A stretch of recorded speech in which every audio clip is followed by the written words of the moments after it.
it brings me back to kind of the conversation we were having about like the cancer thing, right? Where it's like in the air. You know what I'm saying? Like I think about like the food that we consume, the heavy reliance on preservatives in American, just Preservatives. in preservatives in American economy, like the foods that we eat, the foods that the things that we consume, what we Our ingest day lifestyle. to We day, sit our in the lifestyle desk is all just day long. yeah, We like can do. it's you know what I'm saying, and it's just like, and of course, obviously, rays from the sun, radiation, and all that. So Yep. it's like, and climate change being a part of like the depletion of the ozone layer and Ozone, all those things all that. that kind of helps to stave off a little bit of it. But now it's like, yo, the sun is like, I'm here, bro. I'm here. But look, even the Yeah, like, lotion that I use has SPF in that bitch. oh yeah, yeah, Because yeah. like You know everything what I'm in this saying? world is trying to kill us It's like, actively. you feel me? Like, Actively, dog. it's And like, I'm like, see, yo, I still got some bro. stuff to take care of, bro. Chill.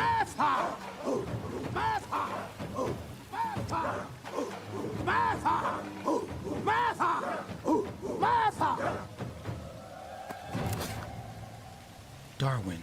What are you doing here? It's challenge day.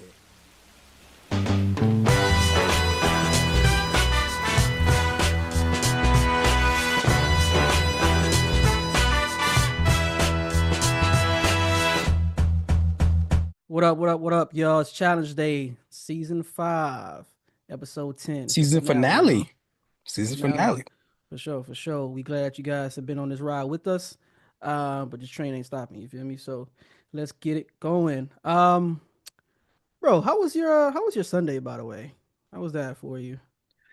Today was a man, I can't wait till the weather really like heat up again. Like at least we're Mm, thawing out a little bit, but mm, like I usually do my Sunday walk with Coco. okay. We've got like a 5K that we do every Sunday, but we didn't get to do it today, and Mm, and we haven't been doing it because it's been weather been crazy. okay. So, I just got, got the home gym, so I just did my regular workout in the morning here. Can't get out to the track yet either, you know what I mean? Mm, So brother putting on a little bit of weight, you know what I mean? I'm trying to keep it down. yeah, But I for just sure. I did get that. that and then, pretty much show prep. Okay. Okay. That's how I That's that. usually go for your boy. My Yeah. church, Yeah. my church is the gym. I feel that I actually went to church, did some prep work too as well today. Did a couple things today, but really mostly church and just like taking a nap because I definitely was very tired today. I But can't do naps. yeah, I feel that. But yeah, man, we just I kind of wanted to start off the show today just to kind of like highlight that, hey, y'all, we're just like y'all. We have normal Sundays. We're not doing crazy stuff, but we're normal people just like y'all. And this is the finale, so we want to give y'all something real, something more real than we have before in the And past. then So when we take the that break, it break usually be about like a month and a half to two yeah, months. So yeah, I ain't gonna see y'all for a minute. yeah, And hopefully y'all not doing nothing dumb while we away. yeah, for real. But I don't put it past you. Yeah, you feel me? So let's get right to it. Y'all know where we at, man. Facebook, Instagram, TikTok, whatever social media platform you like to frequent.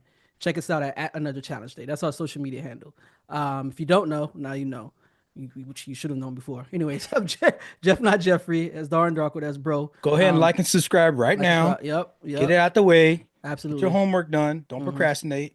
And I know you guys probably you might have an issue spelling, so we'll put the names and everything on the on the banner and everything for the show and for us too, right? So let's jump right into it, y'all. Mass count, bro. What you got for mass count? So it's been a little bit since we last recorded. So it jumped up a bit Hmm. from 7 to 24. Today is the 2nd of February. So we're still behind. It's not Okay. keeping up pace with the days of the year. Um, but 24 is still a lot.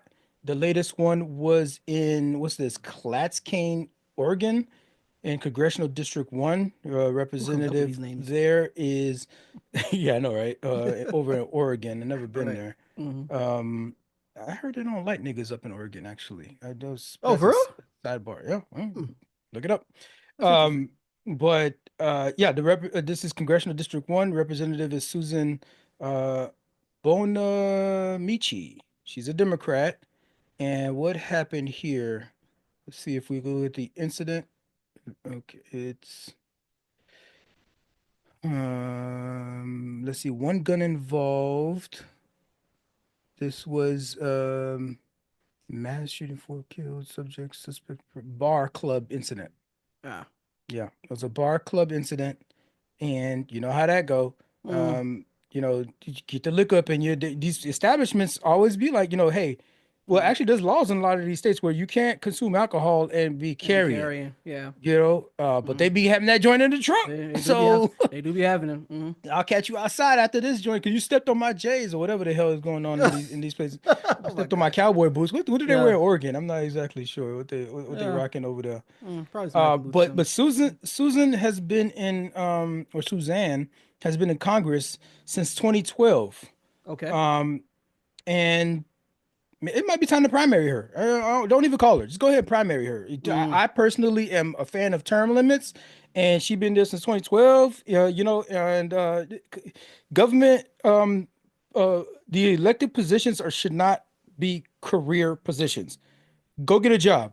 Go do a real thing. Go perform for the public actual work. That goes for the Um, Supreme Court too.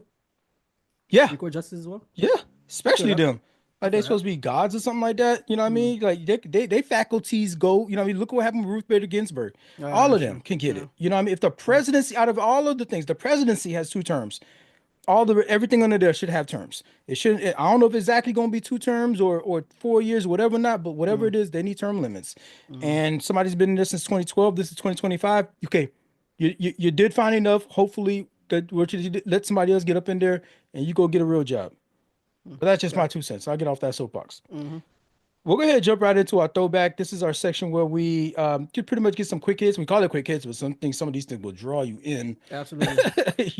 So we try to see what we can do. I also want to first start off by saying to date, we're recording on February 2nd.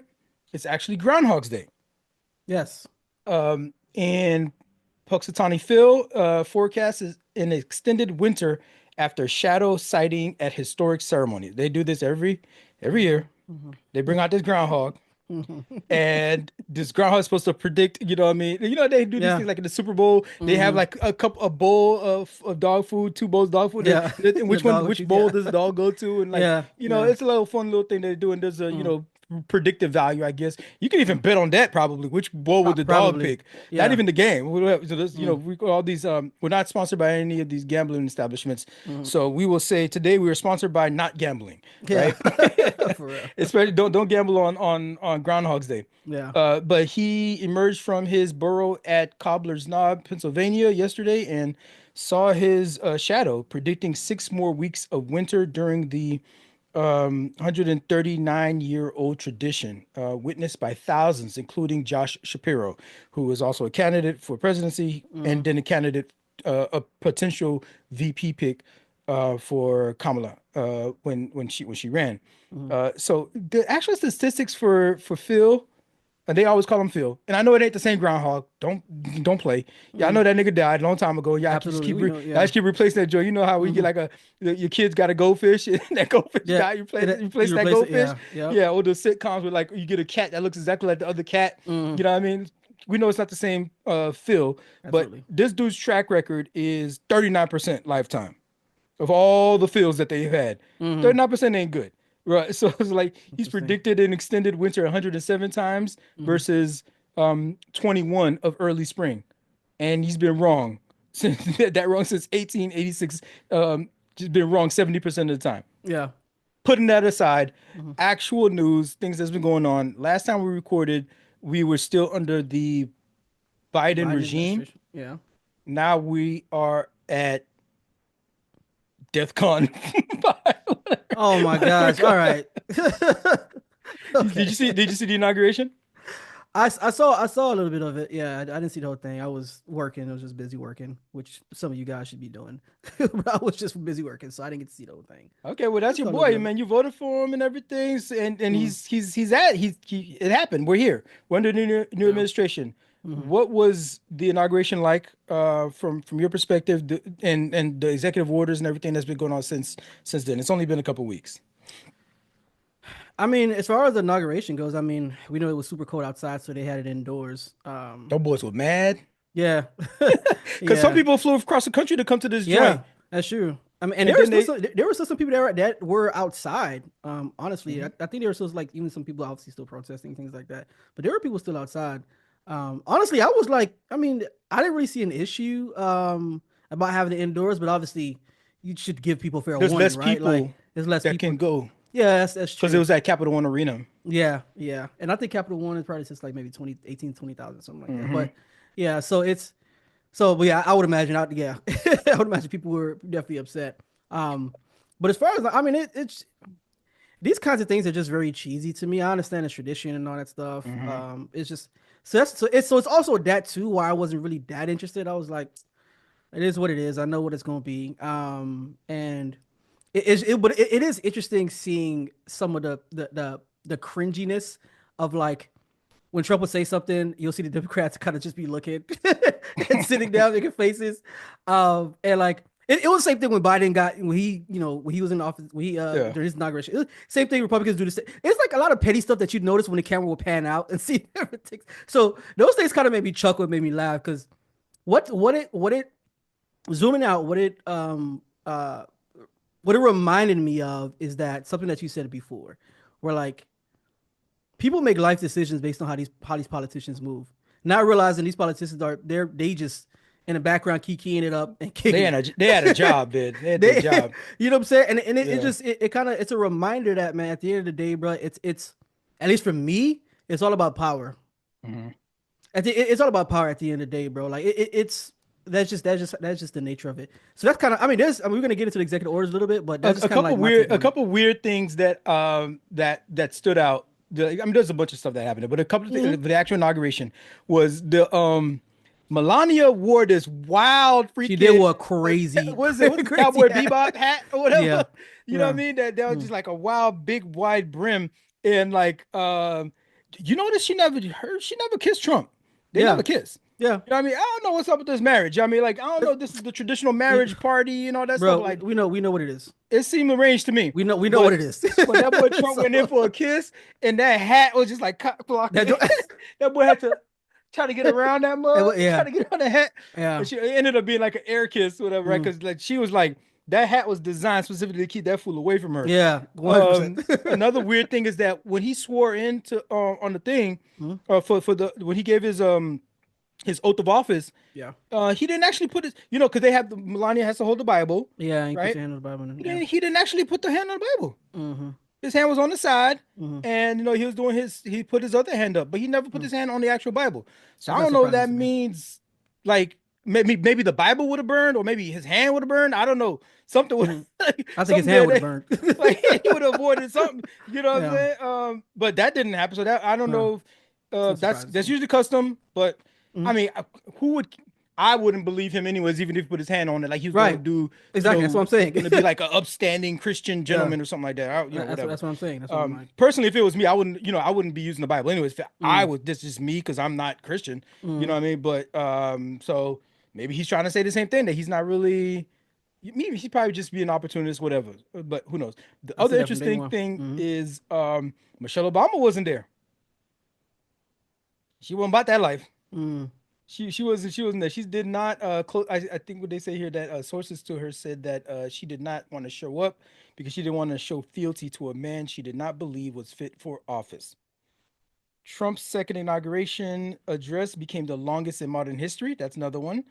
29 minutes 48 seconds. That's just the address, right? In that joint, he said that the golden age of America begins right now. From this day forward, our country will flourish and be respected. He also said that he was saved by God. And I kind of mentioned that I was like, bro, he's going to be like a deity kind of figure. Remember, he got shot at in the ear. He came up and did the fight thing. I was like, bro, he legit looks like a risen savior. He's going to lean into that. Yeah, he's definitely going to lean into the imagery of that. But not even just him. His supporters like say that God saved him. Well, yeah, I mean, he can do no wrong in the eyes of his like followers and supporters, right? So that's going to be the case. But go ahead. So a couple of other things, like he said, the Panama Canal, you know what I mean, trying to take that over. Yeah. Change the Gulf of Mexico to the Gulf of America. There's also been talk of trying to acquire Greenland as well. I've been hearing talk about that. Yep, trying to get Greenland. They're going back and forth there. But I mean, we already have a bunch of bases and a bunch of like presidents in Greenland, anyways, and Yeah. like Greenland has never given us any pushback to do what we want to do there. So like, why does it matter to you that we actually own Greenland? Like Mm-hmm. we could do anything we want with Greenland. They always like back us. Anyway, so okay. Yeah. Well, it's the Dutch that kind of is responsible for the protection of Greenland, so it's kind of really their territory. Mm-hmm. But okay, that's another thing that I didn't know that was on the bingo card. I didn't know that was on the menu, but Yeah. that's on the menu. Mm-hmm. Trump said it would be an official policy of the United States that there are only two genders, while promising to create a colorblind society based on merit. Mm-hmm. Two genders officially, no longer all the stuff about how do you identify, or she, or was it he, her, he, him on your profile and stuff like that. Mm-hmm. Like he got rid of all of that stuff. Now you could do it in your personal life how you want to, but as far as the federal government goes, like Trump ain't having that. Yeah.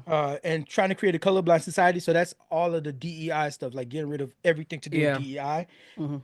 It actually, let me step back and say this: DEI to these culture warriors on the right really means black, right?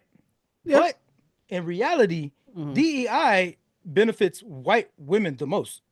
Just like welfare, the statistic, when you look at the statistics, It's the white people who women. benefit the most from those programs are white 100%. women. Yeah. I've seen those So stats.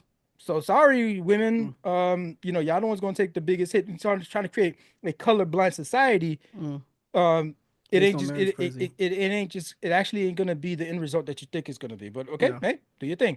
Mm. On the first day of office, President Trump granted clemency to every person charged or convicted for their role in January 6th. This includes the people that were convicted of violently assaulting police officers. So much for law and order. This is the party of law and order. Never again. Yeah, Yeah. ain't no way you're supposed to let them ride out with that whole law and order and respect police and blue lives matter and all that kind of stuff. Mm-hmm. Those are police also. Well, every police matters except the Capitol Police. Except They're not police. yeah. Yeah. Apparently. So yeah, those are So some of the big takeaways that I got from that day one and the inauguration. And I don't know if you had anything else on that. no, it's. I mean, you kind of hit it on the head. There was one specific one when I was looking at the executive orders that I thought was kind of funny. It's the ending the weaponization of the federal government. Did The you look into that? weaponization. Yeah, No, there's a so let me see if I can find it here. A second. I know they were talking about, he's talking about how like he feels that like Biden and the Democrats used the Justice Department and things to go after him Mm, unfairly. yeah. Um So I, essentially, this specific, so what it says here, the specific order, this order seeks to hold the previous administration accountable for the alleged weaponization of the weaponization and in quotes, air quotes heavy here, quotes. Folks heavy doing a quotes lot of heavy of the lifting. federal government. Yeah, President Trump directs agent heads to review previous criminal enforcement, civil enforcement, and intelligence conduct that appears politically motivated, and to provide recommendations for holding actors accountable. It's this is I think this one, and it's effective immediately. Right, this Hmm. I think this is funny because I mean this is something that he said he would do, right? um but it doesn't seem, why, how is this, I guess, how does this qualify as like an executive order? Shouldn't this be an action that should always be like in rotation, right? They should be independent organizations already doing these type of things, right? Like obviously independent of these entities. Well, um I mean, he's gonna try to But this action specifically manipulate him. is politically motivated. This Yeah, specific, the so action that's what itself the action itself. So is that's why I'm politically like, motivated. But there's a lot, but so, and that's the thing, and that's the thing too. A lot of yeah, people need to keep an eye out for. A yeah, lot of these executive orders are political statements. Some of them really don't have any yeah, teeth when you really dig into it. mm-hmm, They're political statements. They're political maneuvers. yeah, You know, and some of the things he can put into place, he could like guide people to be like, oh, okay, well, I know he likes to do this thing, so let me like make my efforts lean in more towards satisfying that kind of inclination mm-hmm, of the president. mm-hmm, But there's really not any law backing it. There's no budget to fund mm-hmm. whatever personnel that you need to actually execute it, all those kinds of things. So it's a lot of it is like is just bolstering, you know what I mean? Just Yeah, just saying stuff to like make your constituents feel like Like he Yeah, he actually, said the thing. He's doing something for me, yeah, and actually yeah. don't do nothing. It's a valid point. Yeah, we'll move on. Another thing that happened while we were away is the Gaza ceasefire happened, and as of 3 days ago, 8 Israeli and Thai hostages were released from Gaza. Yep. So 8 more hostages held by Hamas in Gaza have been released amid chaotic scenes as part of the ceasefire deal with Israel. 3 Israeli and 5 Thai nationals were handed over to the Red Yes. Cross by Hamas before being transferred to Israeli forces Mm-hmm. and taken to Israel. A total of 110 Palestinians were later released from Israeli prisons, including 32 with life sentences and 30 minors. Yes. 30 minors, Yeah. 30 minors right? And a lot of those the other ones are in women Israeli as prisons is well, crazy. right? Yeah. Yeah. Israel delayed their release in response to the way that the hostages were treated as they were handed over. Now, Hamas did do a terrible job with that. There was with this particular round of hostage exchange. Mm-hmm. Hamas had like they were releasing them, but they were releasing them in a And the whole crowd crowd. Yeah. of people like freaking like I don't know what that was filming all them about. and Mm. yelling at them and stuff. I don't know if they threw anything at them and stuff like that, Mm. but like that was really like intense, bro. Like, They could have like got hurt because in those yo, mobs it you could be never somebody like know. on the Somebody low could sneaking, you know what I'm saying, like sneaking a for shank or real. something like that. Like, Like no, I don't agree yeah, with y'all trading, you know what I mean, yeah. the hostages, whatever, and just take matters to their own hands. That's Mm-hmm. like, bro, you risking the whole deal because you want to like have this show You want to make it a spectacle. humiliation and make it a spectacle. So Yeah. that was Yeah. dumb on Hamas's part. Mm-hmm. But luckily those folks got out safely, Mm-hmm. relatively Yep. after the traumatic shit that they've been through as being hostages. Mm-hmm. Thursday's release mean 15 hostages have been freed since the ceasefire that came into effect on the 19th of January. 82 are still being held. That's an update on Gaza. Okay. Did you see this update on Mount Rushmore, Jeff? I What might be did see. popping off of Mount Rushmore, my G? I think it's time for an update. So if you guys haven't heard, there is it's a specific Florida Republican who's pushing for this. Shout out Anna Florida woman. Paulina. This woman is she is out of her Hmm. head. She's pushing to get your boy Trump carved into the Mount Rushmore. Yeah. As the Yes, I predicted as the this. fifth head. I This is my predicted this. and Darn, yeah, and I'll give credit where credit's due. Darn did mention this some time ago on the pod that Bro, he's trying to make the they're trying to, country. He's trying to leave yeah, his footprint on this he country. really is. He really is. The thing that bothered me about this, outside of the obvious, right, is like I'm looking at the Mount Rushmore, right, and I'm looking at two of those presidents who were slave owners, and also one president specifically who was responsible for the massacre of Native Americans. Yep. And I'm also looking at like another president in Abraham Lincoln who didn't necessarily abolish slavery because of black people, but because it was a way to kind of He did like the thing. he did the thing, but his motivation was to choke I don't the care about South. his motivation, bro. Really. No, Not you're with right. these old white men. You know Old what? white men, I You really know do what? not care about their motivation. You know what? Ultimately, I peeped that, and I peeped that. I agree with with at least with the end result worked out at least for your black boy. people at the end of the day, right? The motivation For wasn't your that, but it worked out for your boy. So Okay. I feel that. And then you got Theodore Roosevelt there. So but then to put Trump there, it's kind of like, like, You know I what? think That's interesting. my biggest thing is the audacity, though. That's my biggest thing. Okay, I feel you. But back to what you just said, though, that's kind of interesting to be like, Like his putting imprint, Trump like up there is kind of like par for the course, though, isn't it? I see what you're saying. What you talk about these presidents, I see what you're saying. you know what I mean? Abraham Lincoln may be a little bit of an outlier, but Mhm. he really like niggas either. You know what Yeah. I'm saying? So, interesting. Yeah. So in Rapid City, South Dakota, since 1941, there have been 4 iconic faces on Mount Rushmore. But could that change soon? I'm reading here from this is KKTV. I thought that said Yo, that's hey, hey, don't play with me. Hey, yo. No, I'm like, wait a minute, my glasses look trickier. That just say Hey, that's KKT. cr- I thought there was bro. another letter up in there. Like, how many? Am my vision blurry? How many K's is up in this joint? Bro. Oh, nah, bro. Right? All Out of right. So control. this is KKTV.com. Mm. Florida Republican Representative Anna Paulina Luna recently proposed to add Yeah. President Donald Trump face to the one of America's most iconic historic monuments. She goes, I think it's a very prestigious thing to do. A Nebraska woman visiting Mount Rushmore said, changing a national monument is a big deal. I've appreciated what Donald Trump has done, but he has much more to do. This is a work of art, and I just don't feel comfortable. Oh, she sees it as work of art. It is work of art. I mean, I it give is you a that. work of art. Yeah, technically. I've appreciated what Donald Trump has done, but he has much more to do. This is a work of art, and I just don't feel comfortable defacing it by changing it at this point. Another Nebraska man said. The Florida congresswoman argues that Trump is deserving because of his economic, foreign policy, and national security accomplishments. Mhm. Um, what? Like, She's just spitballing, bro. She's just, okay, gotcha. that's really what happened. He has done anything. Yeah. Wait, okay. Yeah. All right, he's a person that brings so much controversy to everything. I'm afraid that that it would make a memorial that. Oh, this is another quote. He's a person that brings so much controversy to everything. I'm afraid that it would make a memorial that should be something we celebrate together, something that wouldn't be that any longer, at least for this generation. Another Nebraska man said the monument with President George Washington, Thomas Jefferson, Theodore Roosevelt, and Abraham Lincoln, as you mentioned, has long been a symbol of history and legacy.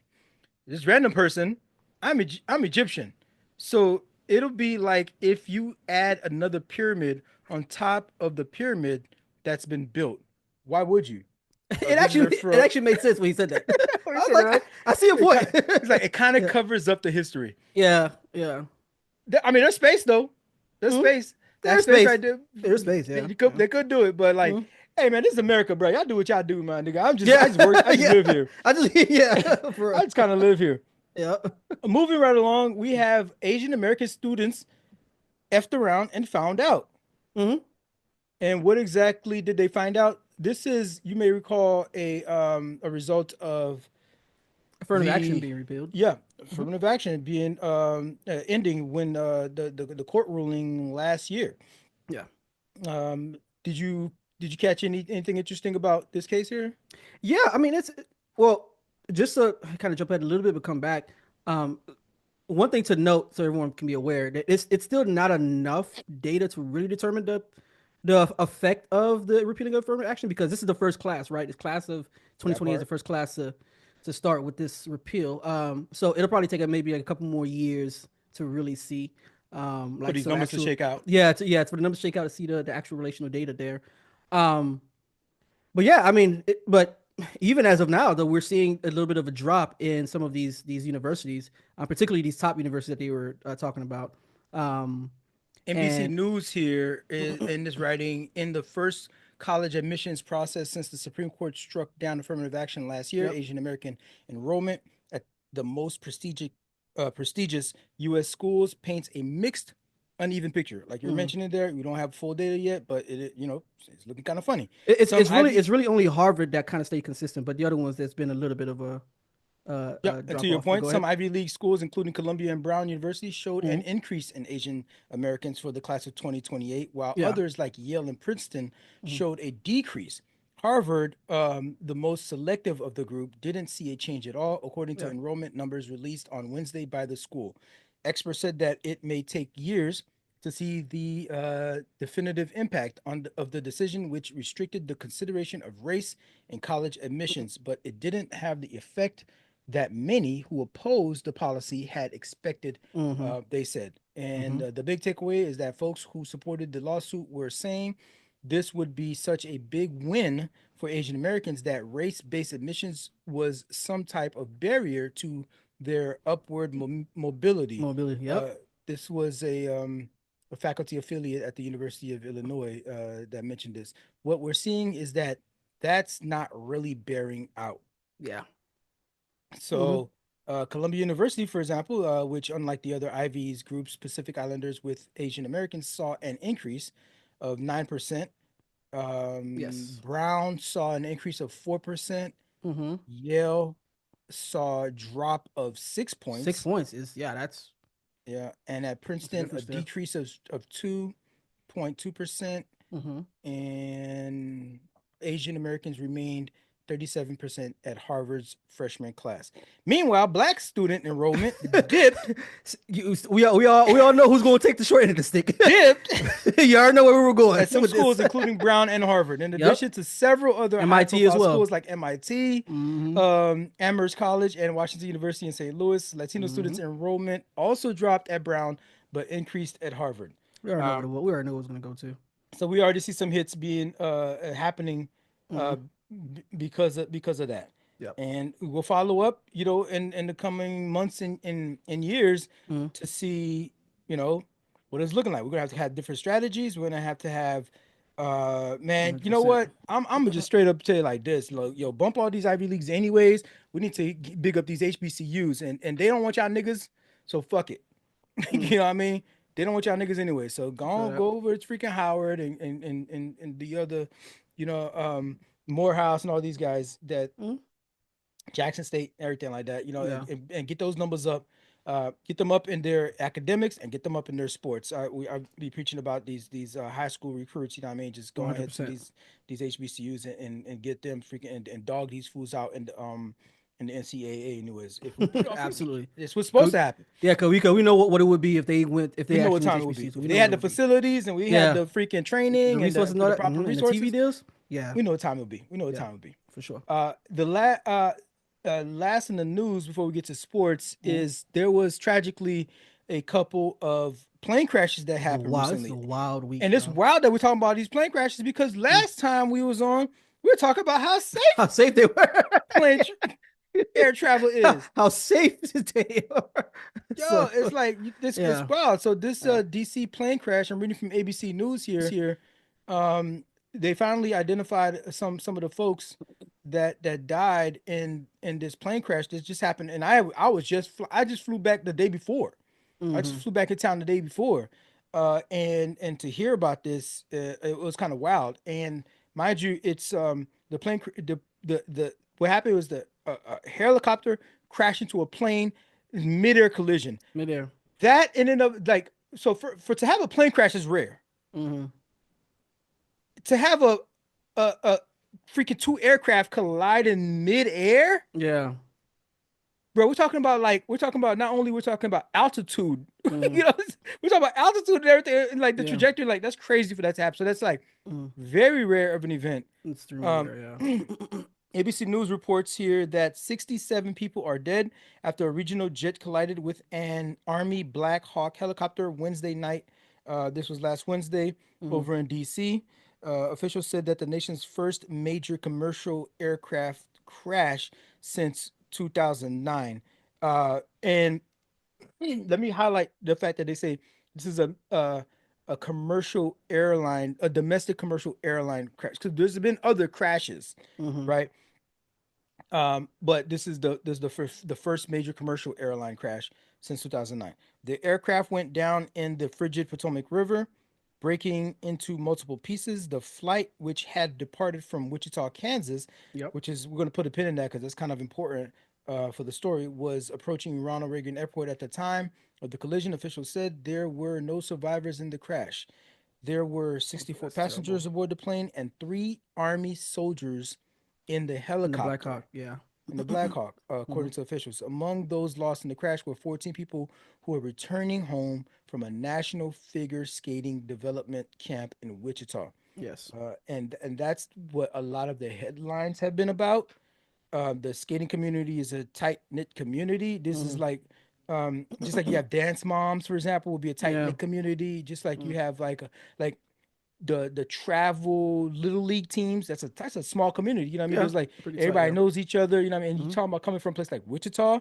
That's not a big city. You know what I mean? So like a lot of people, I bet you can't throw a stone in Wichita and like not have somebody who knows somebody that was like, either related to somebody that was on that flight or related themselves specifically to somebody on that flight. There was this one dad I read about where his daughter and his wife was on that bid. And they went to like the skating championship thing and coming back from that. And it was him and his son at home waiting for them to come back. And like, it's just them two now. Yeah. You read up on anything here? I mean, just essentially what you were just mentioning, like just they are starting. They're still like contacting families and still getting more information on the folks who died, unfortunately.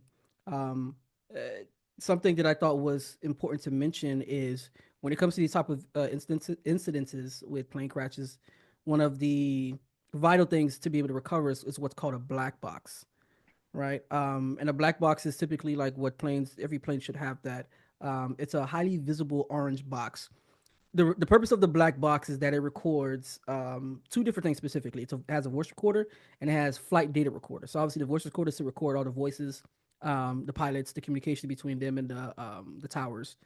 And there's also the flight data recorder that obviously records the path of the The flight, the time, pitch, the the path. pitch, all of Yep. that. So a lot of times in recover and these boxes are designed to be recoverable in the case of something like this, right? Because it kind of helps to piece together like, hey, because what it also records is like if there's like anomalies or abnormalities in like the way the plane is functioning. So and there's obviously there's like different systems and programs applications that they use to be able to assess these things when the people who recover it when they recover the black You get a box. So lot of you information get a once you lot of recover the information, so black they have to box. yeah, so you get a lot of like people who are specialized in that investigative work, right? And a lot of and honestly, it's especially with something like this where there's no survivors, which is so crazy. This is the only thing you can really rely on, right? Is like the data from this black box. So it's just for our listeners awareness. That is one way of at least it's not gonna like it'll at It least ain't gonna bring nobody it ain't back, gonna but bring nobody back, it but helps it's you. helpful to know the information to Yeah, improve air travel going forward. going forward. So that's important to know. So there's efforts in at least there's some level of effort to And they've improve. recovered it. You said by now, right? I think Yeah, that's yeah, yeah. They recovered it. there's So I they're don't know getting if, some remember information if I've from it. seen this, but like does the helicopter have a black box also? It should. If it's an aircraft, a modern aircraft, I'm not sure exactly when they started incorporating it. I think that the earliest that it started was like in the 1950s. Yeah, because there's an Australian scientist that invented it in the 1950s. So it's been around for almost 100 years. So They should have a so helicopter. I don't see yeah, why not. so it should be on the helicopters because they also have flight plans too. So it should be on aircrafts since the 1950s. It should at least be on some kind on whatever aircraft you have. So yeah. With the skaters getting the bulk of the attention for this crash, this incident, I do want to take a time out to talk about one of our people, black folk. We have a specific a woman that was on this flight. Her name is Kaya Duggins. She this was this scholar black woman, graduated from Harvard Law.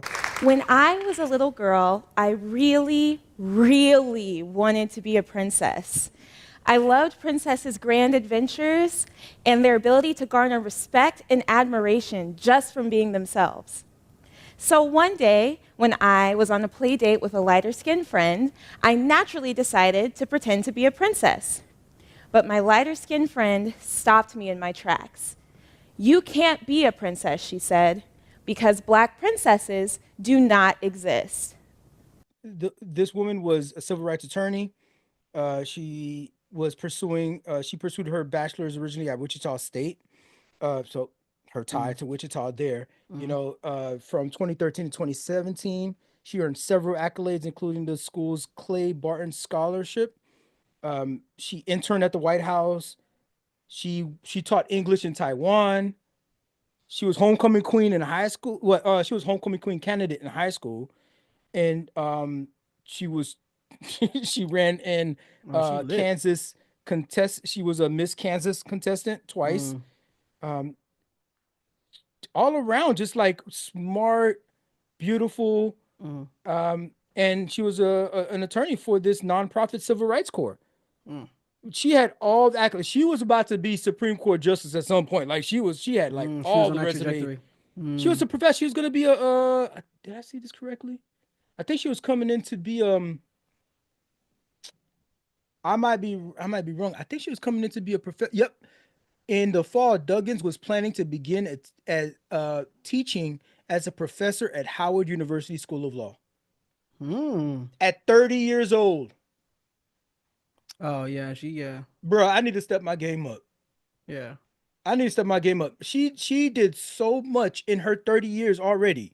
Wow. Yeah, she was that a going. lot of us ain't even sniffing. We out here sleeping, and Mm. and her life was cut short because of this random fluke thing, and we're still trying to figure out what happened. But that's unfortunate. But I just Yeah, want to give beautiful a woman shout out too. I'm to looking at her. Kaya Duggins. Yeah, you know, she had she checked all the boxes. She just was Dang, she's solid, bro. That's crazy. She had all that solid. going for her. She's All that go for it, and then the random crazy, joint bro. happens. So you know, rest in Yeah. power, and you know what I mean, Dang. and sending her family a lot of healing Yeah. energy. 100%. 100%. And hopefully we can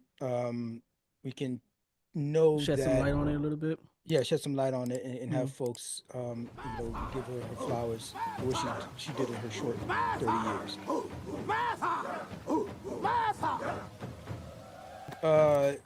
Sports, what's been happening since we've been gone? Yeah, so we're gonna talk about the Australian Open, but let me get through some some of these things real quick. Australian Open happened. Yeah, because the Australian Open happened that, and there's been a conclusion to that, and Darren's definitely gonna enlighten everyone on that. So biggest news that happened is over this weekend. Today's the second biggest news that happened yesterday. Luka Doncic got traded to the Lakers for, man, I don't even want to talk. I couldn't believe it. I so just saw it today, and I I'm was like, I I'm still like couldn't personally believe it. offended. That's your squad. It's my team, bro. Bro. So there's so much I can say about this, but we have limited time, so I'm not even gonna go into it. But just to let everybody know, Luka Doncic, Is a officially 25-year-old international Mm-hmm. star, literally probably one of the greatest players this generation has seen. One of the greatest players that this game has seen in recent time. But he got traded from Dallas Mavericks to the Lakers. The Lakers ended up getting AD, which we know is also a generational talent. Well, But the AD is, Mavs got AD. yeah, the Mavs. Sorry, the Mavs got AD. The Lakers got Mm-hmm. Luka Doncic. There's some other picks in it too, like the Mavs. We traded away Luka, Maxi Kleber, and Markieff Morris How to do the you feel Lakers. about acquiring AD though? That part. So at first I didn't like it. I still don't like it. Mm-hmm. But because I'm a hooper and I understand the game a bit, from what we need as a team, we needed a really solid four.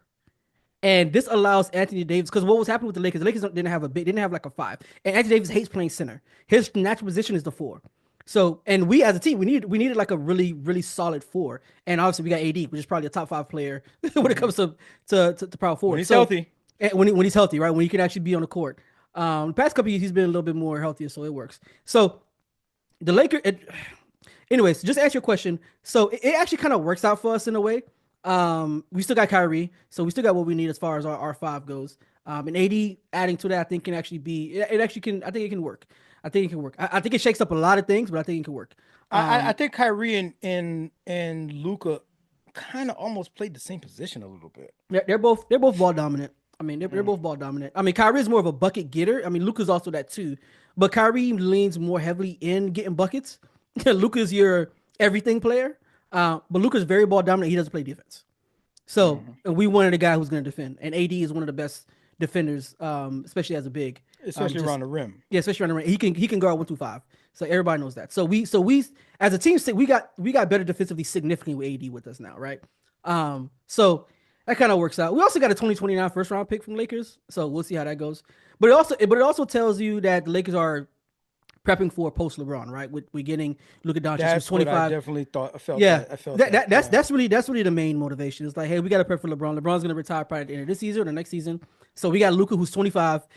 The crazy thing is trading him literally in his prime with a year and a half left on his contract. So that's the crazy thing. And the way that the Mavs did it, where like nobody knew that this was going on, and they were like, yo, we want AD. We gonna do this backdoor deal, make it happen. So this is probably one of the craziest trades of all time. Like, probably people can argue like one of the craziest trades of all time. There's some other trades that was crazy, but this is definitely one of them. Moving on from that, because I'm pissed off about the NBA. Moving on from that, we got the Super Bowl, Eagles and the Chiefs. So this is a rematch from 2 years ago. Yeah, it's set. It should be very entertaining. If anybody remember from Super Bowl 57 2 years ago, the Chiefs won 38-35. They went off of a kick by Harrison Butker, field goal kick, and which was set up by a holding call from a DB. James Bradbury, who still plays corner for the Eagles. So hopefully he doesn't make that mistake again this go around. So, But I'm gonna tell you this though. As much as they talk trash about Kansas City getting the ref calls and stuff, Patrick Mahomes, that last game though, that boy was balling. no, he was. That boy doing his But thing. He ran for 2 touchdowns. And he had plenty of throwing, and he ran for. That boy was doing. He was actually balling. I feel that though, bro. But there was this one catch, bro, that was ridiculous with Xavier, with your boy Worthy, that Kansas City Chiefs receiver, speedy receiver, bruh. Okay, if you know, you know. We saw that wasn't a catch. If you know, you know. Des Bryant is probably what it is. somewhere mad, but anyways, because he had the same kind of situation with the Cowboys a long time ago. Jump into the Olympics, 2028. So Darwin definitely has some thoughts on this, right? So the Olympics is in LA for 2028. And the Olympics have been successful in LA in 1932, 84. They were able to host the Olympics and did a very good job at that. But obviously it's different this time around. Bro, you want to kind of touch on that? Axios has an article you guys can catch here. Southern California continues to reel from devastating wildfires that ripped through LA earlier this month. This was January, prompting questions about whether it will be ready to host the 2028 Olympics as planned. Organizers of the LA Games have pitched the games as a no-build feature, instead taking advantage of existing venues across the city and some temporary builds.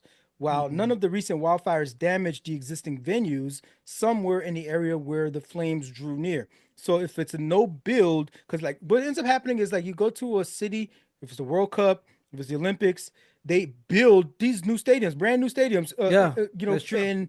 and they use them for the Olympics, and some of them stay dormant. Some of them don't even get used anymore, right? In some places. So you spend all the city's funds on that joint, people's tax dollars and all that kind of stuff. But so the effort here was going to be like, we're going to use all the facilities. We're going to renovate a lot of them. Yep. We're going to do that.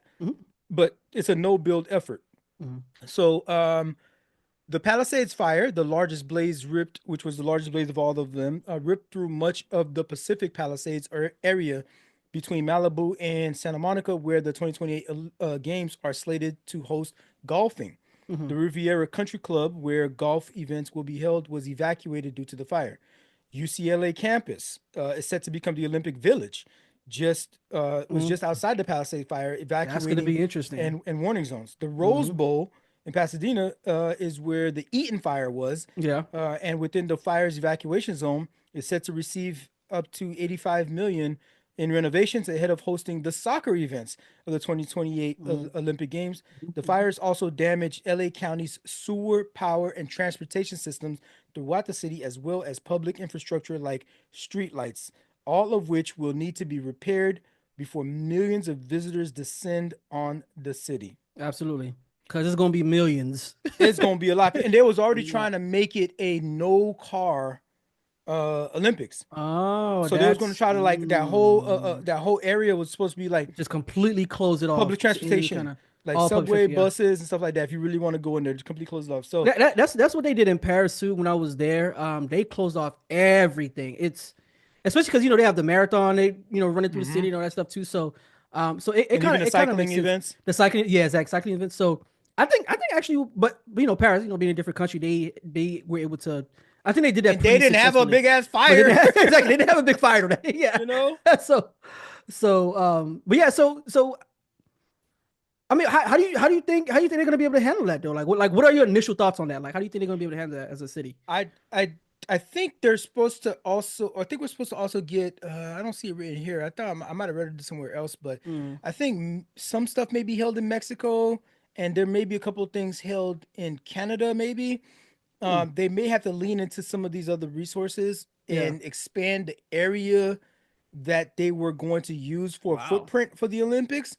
Because just the infrastructure, I don't think is going to be fully ready. By 2025, right? 2028. Yeah, it's going to take some time. That's tough. So they're going to have to really pivot and have some flexibility in using other facilities. They might even have to use some of the professional football facilities that they got there. That already exist, or even the arenas that they may have to move around the NBA schedule. Well, not the NBA because that's going to be summer. So the NBA will be fine. Maybe baseball. baseball. Probably have Yep. to adjust with Dodgers. that. You know what I mean? Dodgers. The Dodgers, gonna have to do some adjustment stuff. LA Angels, Yep. gonna have to do some adjustment there and maybe lean into some of those other facilities. So they're gonna have to pivot, but it was gonna be tough already. I think we're gonna definitely see some trash execution on some of these things. And we just gonna be Probably. like, and they're just gonna be like, oh, chalk it up to the fire. Chalk it Yeah. up to the fire. Yeah. You know what I mean? My thing is because as we talked about it before, like we're both trying to definitely slide for 2028.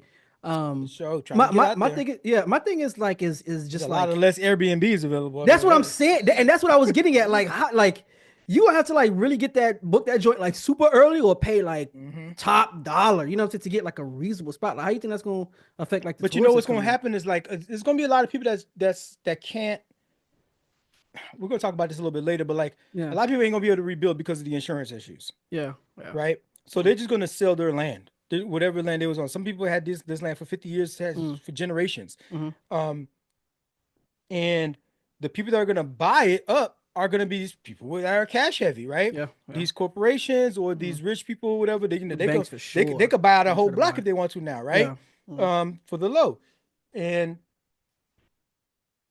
once they do that, I think the housing will be back, but it ain't gonna be the same amount of housing because of the rich people that are gonna be buying these things these gonna be private property. It ain't gonna be like rental stuff. It ain't gonna be apartment buildings. It ain't gonna be that. Where there was 2 or 3 houses, somebody might buy out that whole block now. Yeah. You know, Yeah, that's a usually fact. some stuff was in some prime location. That's a fact. Right? And that's what's gonna happen. It's gonna be gated communities probably built up, and the city has to do a really good job at really legislating away gentrification, because some of this was some black communities. The houses may be worth a lot, even though the houses weren't the top notch kind of houses, just because they owned it in families for generations for a while. They have the prime territory, the prime real estate. But if you have somebody else come in there that like these multi-million-dollar investors coming in now, it ain't gonna look at the same neighborhood. Yeah. It just looks like opportunity for them. They're like, oh, It's just gonna be opportunity. It's gonna be And the opportunity for city them, yeah. has to make a concerted effort to like say, okay, no, you can only buy at best you could buy maybe 4 houses, portion. Okay, 4 yeah. portion or something like, or section off this thing to be like individual homeowners can buy, or the city has to like actually pay some of these people, or an insurance company has to pay some of these people to rebuild their house, right? And not allow these vultures to come in and take over that neighborhood. Yep. So you're gonna need some advocates. You're gonna need a lot of people really involved in the rebuilding, like individual citizens involved in advocating for the rebuilding of the community back to as close as they can Yeah. to what they had before. It ain't gonna be completely successful. I'm gonna tell you now, there's way too much money that's gonna be involved to just jump in and swoop in.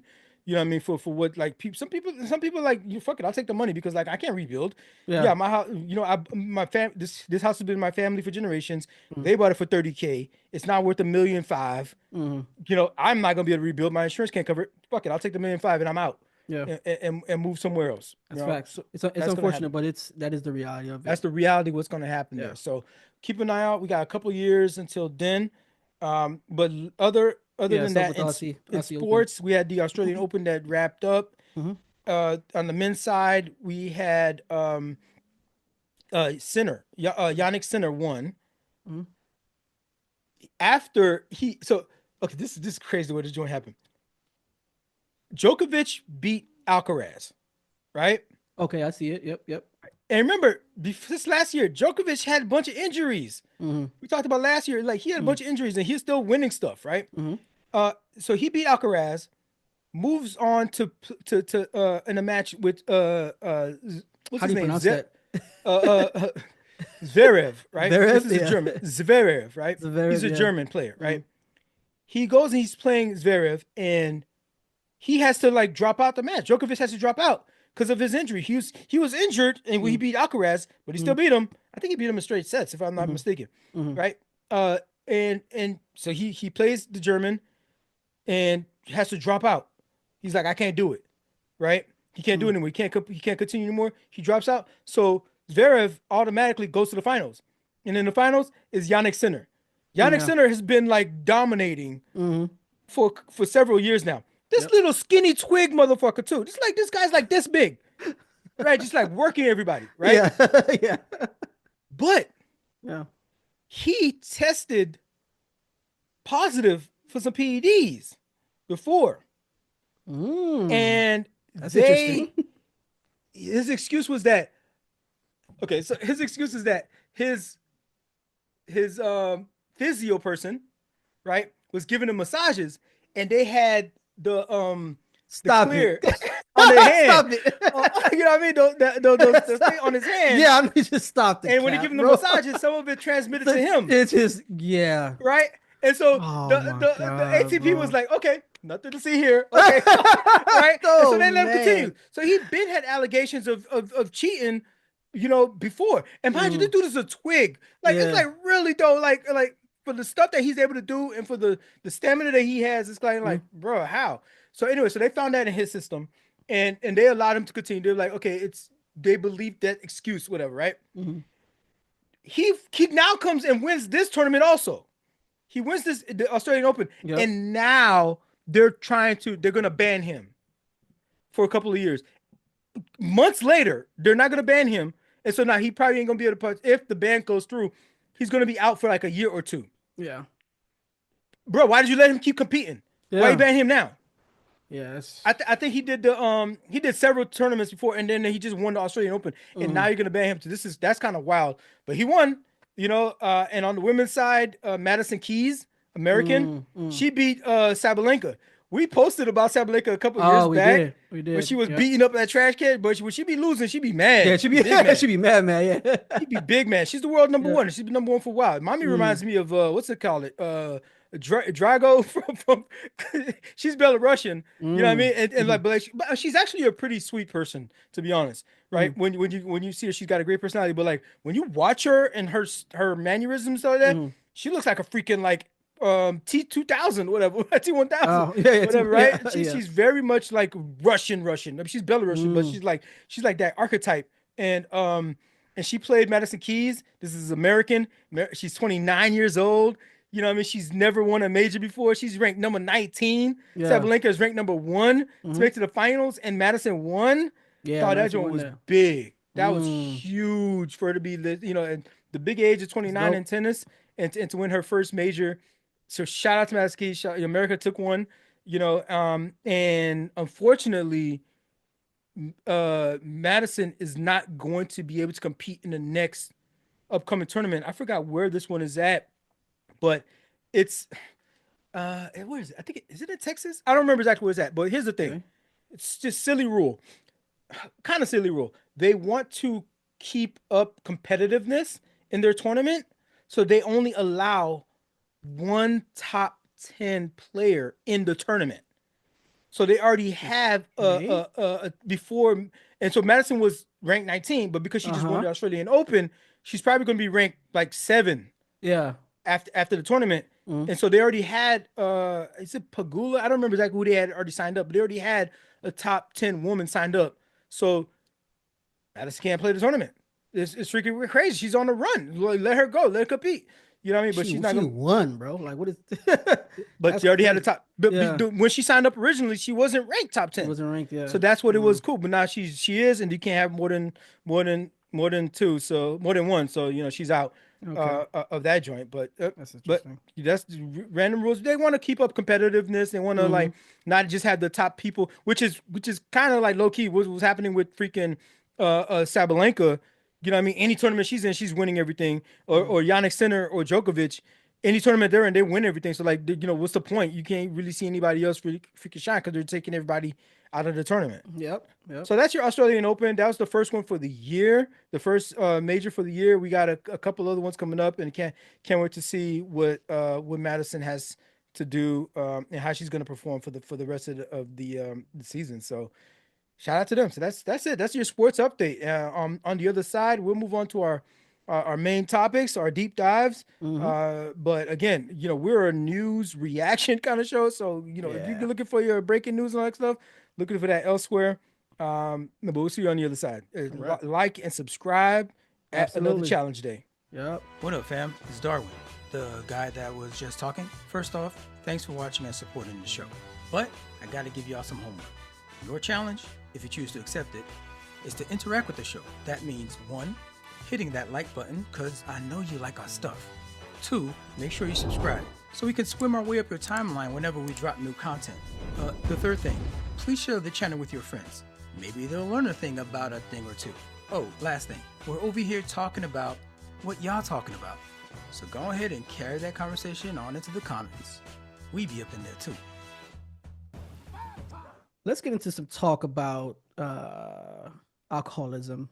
Well, not necessarily alcoholism, but consuming alcohol. We know it's a pastime here in America. People like going to bars and drinking beer and all that nonsense. It'll get you drunk. But there's been some new research, or some research that's been going on, but just some updated news on its links to alcohol, its links to cancer, different types of cancer, actually. Specifically, there are like 7 types of cancer types that a person could have a risk of developing through alcohol consumption. And I don't know if you want me to like mention those right now, or did you want to get into them individually? But I can name them right now. We can just kind of like go into them. So what it is we're talking about here is that the Surgeon General advisory that has just recently been put out, talking about how alcohol apparently ain't good for you. Yeah, apparently it's not. But I feel like everything causes cancer though. Like everything, it appears that way. Everything causes cancer. Now, you know what? I mean, I joke a little bit, but like on the real, there are legitimate reasons cited here by the Surgeon General on what the reasons are and the risk to consuming alcohol. Yes. This advisory describes the scientific evidence for the causal link between alcohol consumption and increased risk for at least 7 different types of cancers.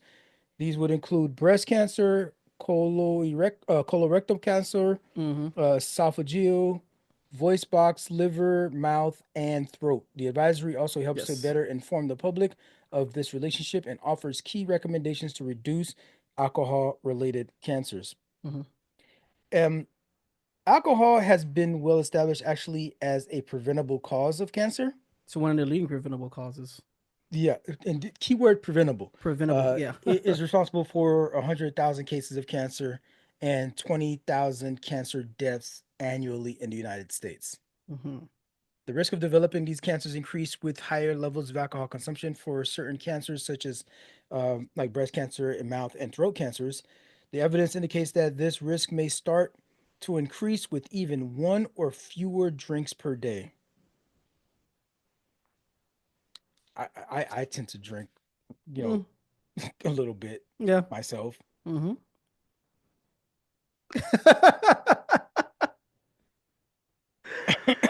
Yeah. So, do you want to kind of get into? Am I supposed to? I don't know. What you trying to do?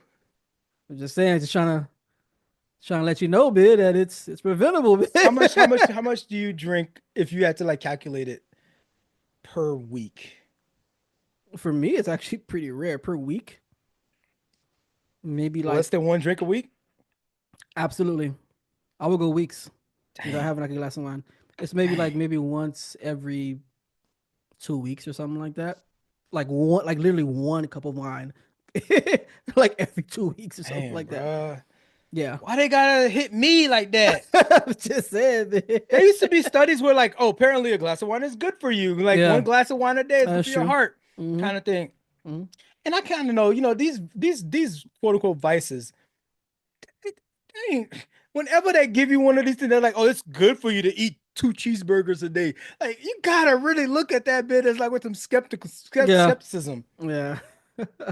So I mean, I know, I shouldn't be drinking as much as I do. I mean, I've actually cut down a lot, especially since I have high cholesterol. Yeah. So I'm already at like risk for some other stuff, and that's just genetic.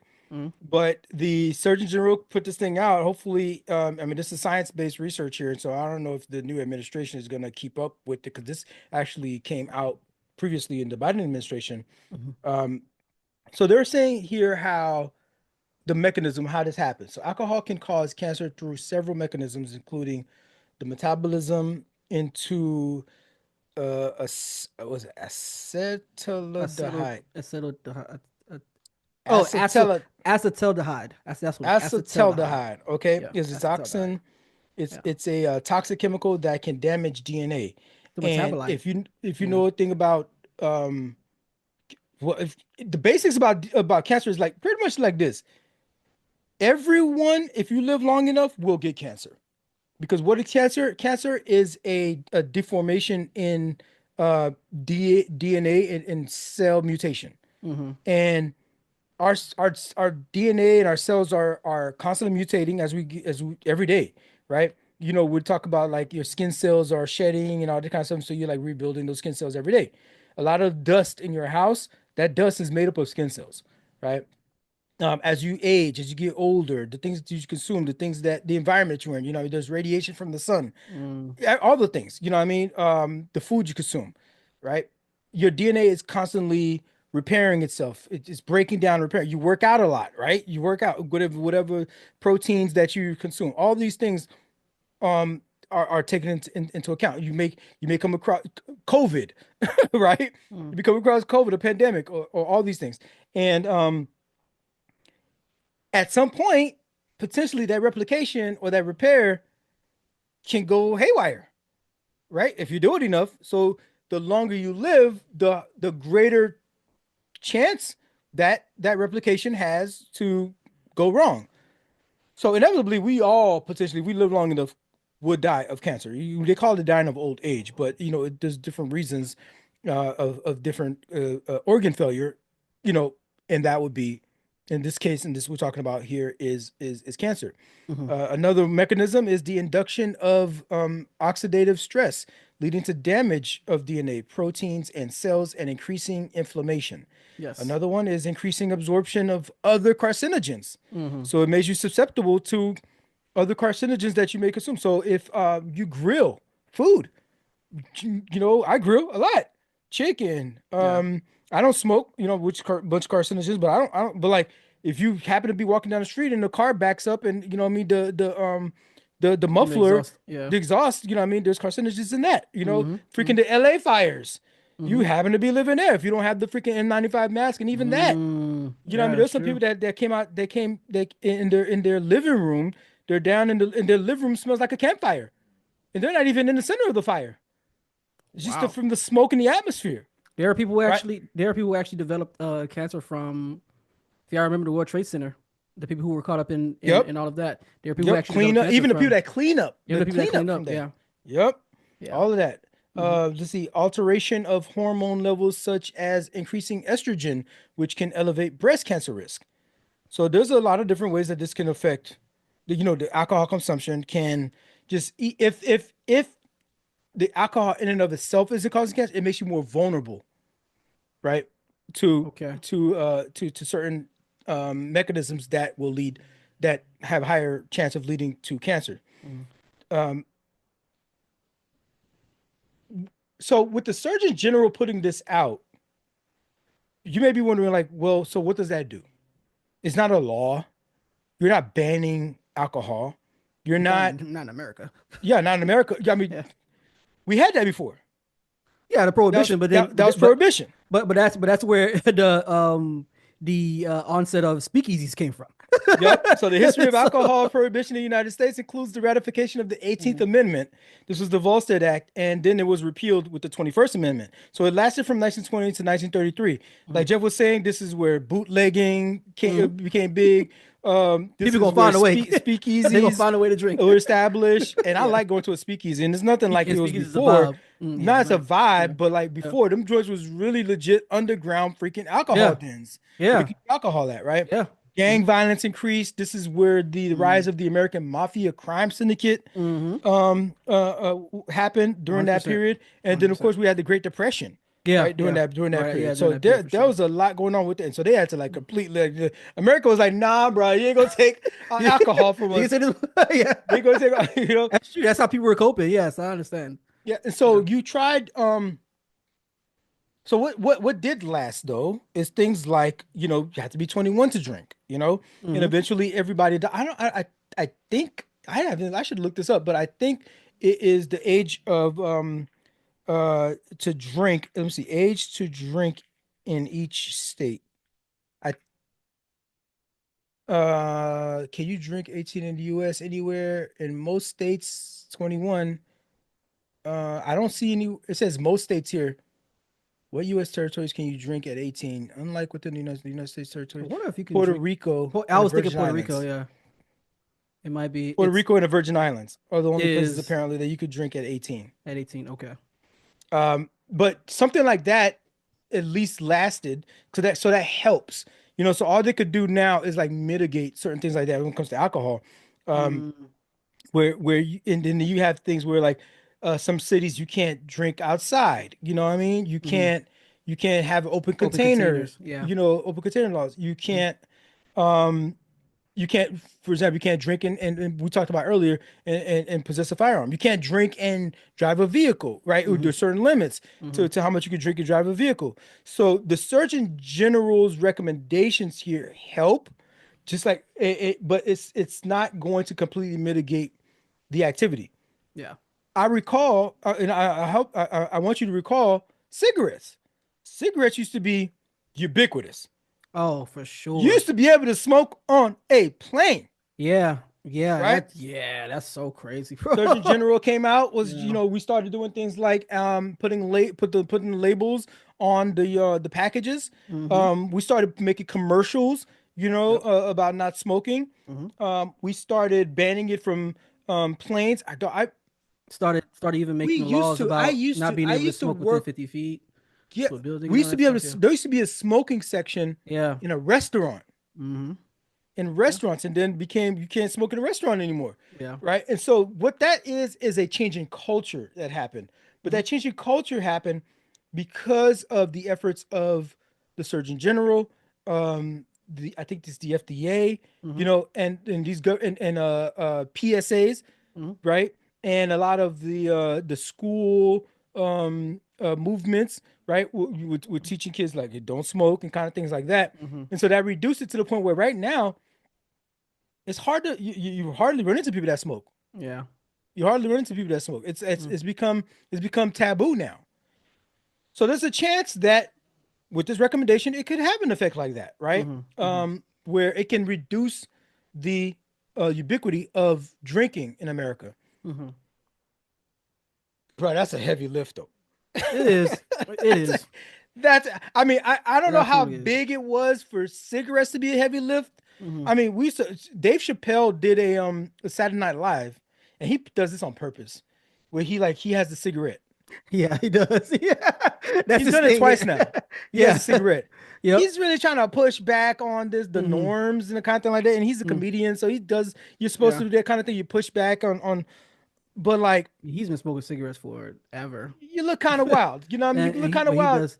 Yeah, he does. That is part of his bit, actually. It's part of his bit, Part of his and bit. because it used to be something you do. Johnny Carson would be sitting there Yeah. with the cigarette. You know what I mean? And like Yeah. everybody would come on the show, you'd have a cigarette. You're on TV with the fumes going. The news report used to have a guy reading you the news, and he's got a cigarette. That's yeah. The late night joint, right? Yeah. Yeah. You used to have sex and have a cigarette at the end. That used to be like a whole trope you saw in movies. It was the whole thing. Yeah. Everybody roll over and poof, they light up a cigarette. You know what I mean? Kind of thing. Like that's so wild to me to think that like, bro, all my clothes, all my furniture, all my bedding and stuff that smells like cigarettes. Like, but that just to be the way it was. And so we culturally, through the efforts of the Surgeon General and these things, we tamped that down. And that's what this is. That's what this effort is to tamp that down. But bro, you got restaurants that are just based off of drinking. You didn't have restaurants based off of smoking. Smoking was a side effect of it. Yeah. You have parties that are based off of drinking. Literally. Yeah. Keggers. We talked about, right? Like this is based off of drinking. You may have like a freaking a Douce party or a Hennessy event. Yeah. It's based off of drinking. Off the actual drink. Yeah. Off the actual drink. So it's going to be hard to really get this out of because it's part of our culture as Americans. Yeah. To drink definitely. alcohol. Yeah, for sure. What is a football game without alcohol? Imagine that. Yeah. Right. Another thing that they could do is they could raise the price of alcohol. That could help people reduce it, kind of thing, right? Mm-hmm. But you're gonna get a lot of pushback, and you may be right back to you freaking. I mean, I've had some good moonshine in my days, and the moonshine came from that sort of thing. You know what I mean? Okay. And then the Okay. thing is, moonshine is like freaking commercial now. You know what I Yeah. mean? So they don't Yeah. hit like No. it used to. Yeah. Yeah. But you get things like that, niggas was going blind. Mm-hmm. You know what I mean? They making moonshine in prisons and stuff like that. That joint is hurting people. Yeah, for So sure. you're like, do you want it to stay in the subculture? Do you want it to go back to the subculture, or do you want it to like really have it up here and regulated? Yeah. You know, so it's a tough thing, but hey, shout out to them to even making the effort. The recommendations for risk reduction, they're saying that to reduce alcohol-related cancer risk, individuals are advised to limit alcohol consumption, Yeah. abstain, Yeah, put that together. or completely abstain from it. Yeah. Public health strategies include increasing awareness of the alcohol cancer link. Maybe if the alcohol poisoning, whatever, doesn't scare you, maybe the cancer part about it will scare you. So they got to make sure they increase the awareness of that. Implementing policies to reduce alcohol consumption and considering updated warning labels on alcohol beverages. Maybe even putting like, that skull and crossbones thing on these alcohol, like this is poison. Yeah. You know what I mean? On alcohol bottles to inform consumers of these risks. Yep. So I'm putting that information out there. I could do better myself. I've been trying to do better. I've actually been doing better. You know what I mean? I know a lot of people did the dry January thing, but like we know how that New Year's resolution joint go. That big Yeah, we give know that that goes. 2-3 weeks. Yeah. It folks is off of that joint. For sure. So if you hear about your boy Darwin, simple esophageal cancer, the freaking liquor did something. Oh God my damn it. God. I like wine. Sorry. Yeah. I'm a wine guy. What up, fam? It's Darwin, the guy that was just talking. First off, thanks for watching and supporting the show. But I gotta give y'all some homework. Your challenge, if you choose to accept it, is to interact with the show. That means 1, hitting that like button, because I know you like our stuff. 2, make sure you subscribe so we can swim our way up your timeline whenever we drop new content. The third thing, please share the channel with your friends. Maybe they'll learn a thing about a thing or two. Oh, last thing, we're over here talking about what y'all talking about. So go ahead and carry that conversation on into the comments. We be up in there too. Let us begin. We've been talking about insurance for a little bit now, especially since after that Luigi Mangione thing happened. Yeah. Yeah. Don't want to have to keep bringing them up, but like insurance as an industry, keep doing stuff. And we're gonna have to talk about it because you can't let them slide. Preliminary data indicates that insurance companies have dispersed over $4 billion for losses resulting from 2 major LA area wildfires earlier in January. What have you found about what's going on with insurance in LA? I think it's just I keep telling people, bro, insurance agencies and companies are the biggest scammers in America, bro. Like it's so crazy, bro. Like you get all these guarantees, these so-called guarantees in the policy, but they find loopholes and ways to not pay the piper bit. So like I've been paying my premium, my I pay my, you know what I'm saying? Like, and it's like it's so crazy because it's like you really can't trust any institutions, bro. Like you really be on your when things hit the fan for real. Like you really can't trust institutions for real. Like for the most part, you just especially really if it's a bro. capitalistic based system. Yeah, it's just very difficult. So like Don said, there's quite a few companies leaving California, right? Because of the increased risk and cost of wildfires. Not like they didn't know they were a risk of wildfires in California. It's California, right? I want to mention some of the major companies that people are probably aware of that are leaving California, right? Like State Farm, Allstate, Farmers, Farmers, Liberty Mutual, AmGuard, and Falls Lake. We talked a little about climate change, how climate change has a part to play in this, right? And increased wildfires, right? When insurance companies leaving, there's also like the cost that it requires them to maintain the payouts that they have to do. They're supposed to fulfill when these type of issues happen, right? 40,000 acres have burned from the wildfire. That is a lot of land. And that joint burn a lot of it burn every year too. Yeah, you feel me? 12,000 structures. And there's been a report of at least 24 deaths of this. 24 people have died from these wildfires. That's what's currently being reported. One thing that I saw that was actually interesting, Darn, that you probably may have seen or looked into. So Governor Newsom has decided to ban insurance companies, especially those who have like filed, their claims for this particular issue. He's banned insurance companies from canceling their coverages policies for the LA wildfire victims. So looks like Governor Newsom, and I guess in his capacity, is doing what he can to get these insurance companies to pay up. Have you heard anything about? So more on that? why would these insurance companies be freaking getting so scared? Is because as of January 30th, claims have been filed covering homes, businesses, living expenses, and other disasters, up to $4.2 billion Yeah, for all these claims. So I get it. yeah. But we paid them premiums, my G. We paid them premiums. You said, More than you said I was covered up to this amount. 14,400 claims have received partial payments under regulations mandating advance funds to expedite recovery. Yep. Insurers are required to provide advance payments of 30% of the policy's dwelling limit, up to $250,000 without necessitating an itemized claim, and at least 4 months of living expenses. California, and also this is something they put in place here, is called the FAIR Plan. This is the insurer of last resort. It has reported over 3,200 claims related to the Pacific Palisades fire and more than 1,200 claims related to the Eaton fire, and that was as of January 28th. It says here that State Farm, the state's leading homeowner insurance, has processed over 10,000 claims totaling approximately $500 million for homes and auto damage. The company anticipates these numbers will rise as residents continue to assess damage. The insurance companies are getting a hit, but that's what you're in the business for. That is exactly what you're in the business for. They've been paying you all the premiums. Yeah. I have a list. Yeah, a couple more people, a couple more companies here.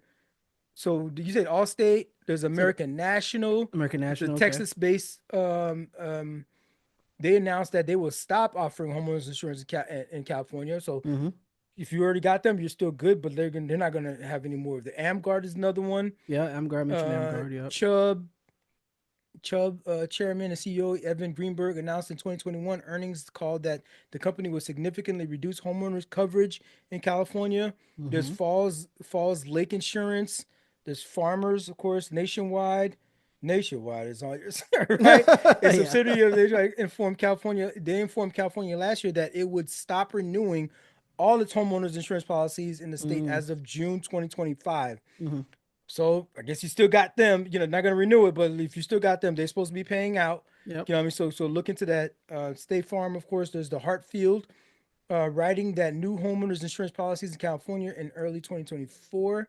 They stopped as of early 2024. So Hartfield, they're done with California.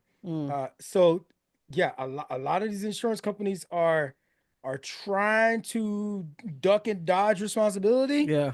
Yeah. But this big one is going to happen. I think that I saw footage that I think at least the Eaton fire, there's footage that potentially one of the transmission boxes from one of the utility companies is what sparked that fire.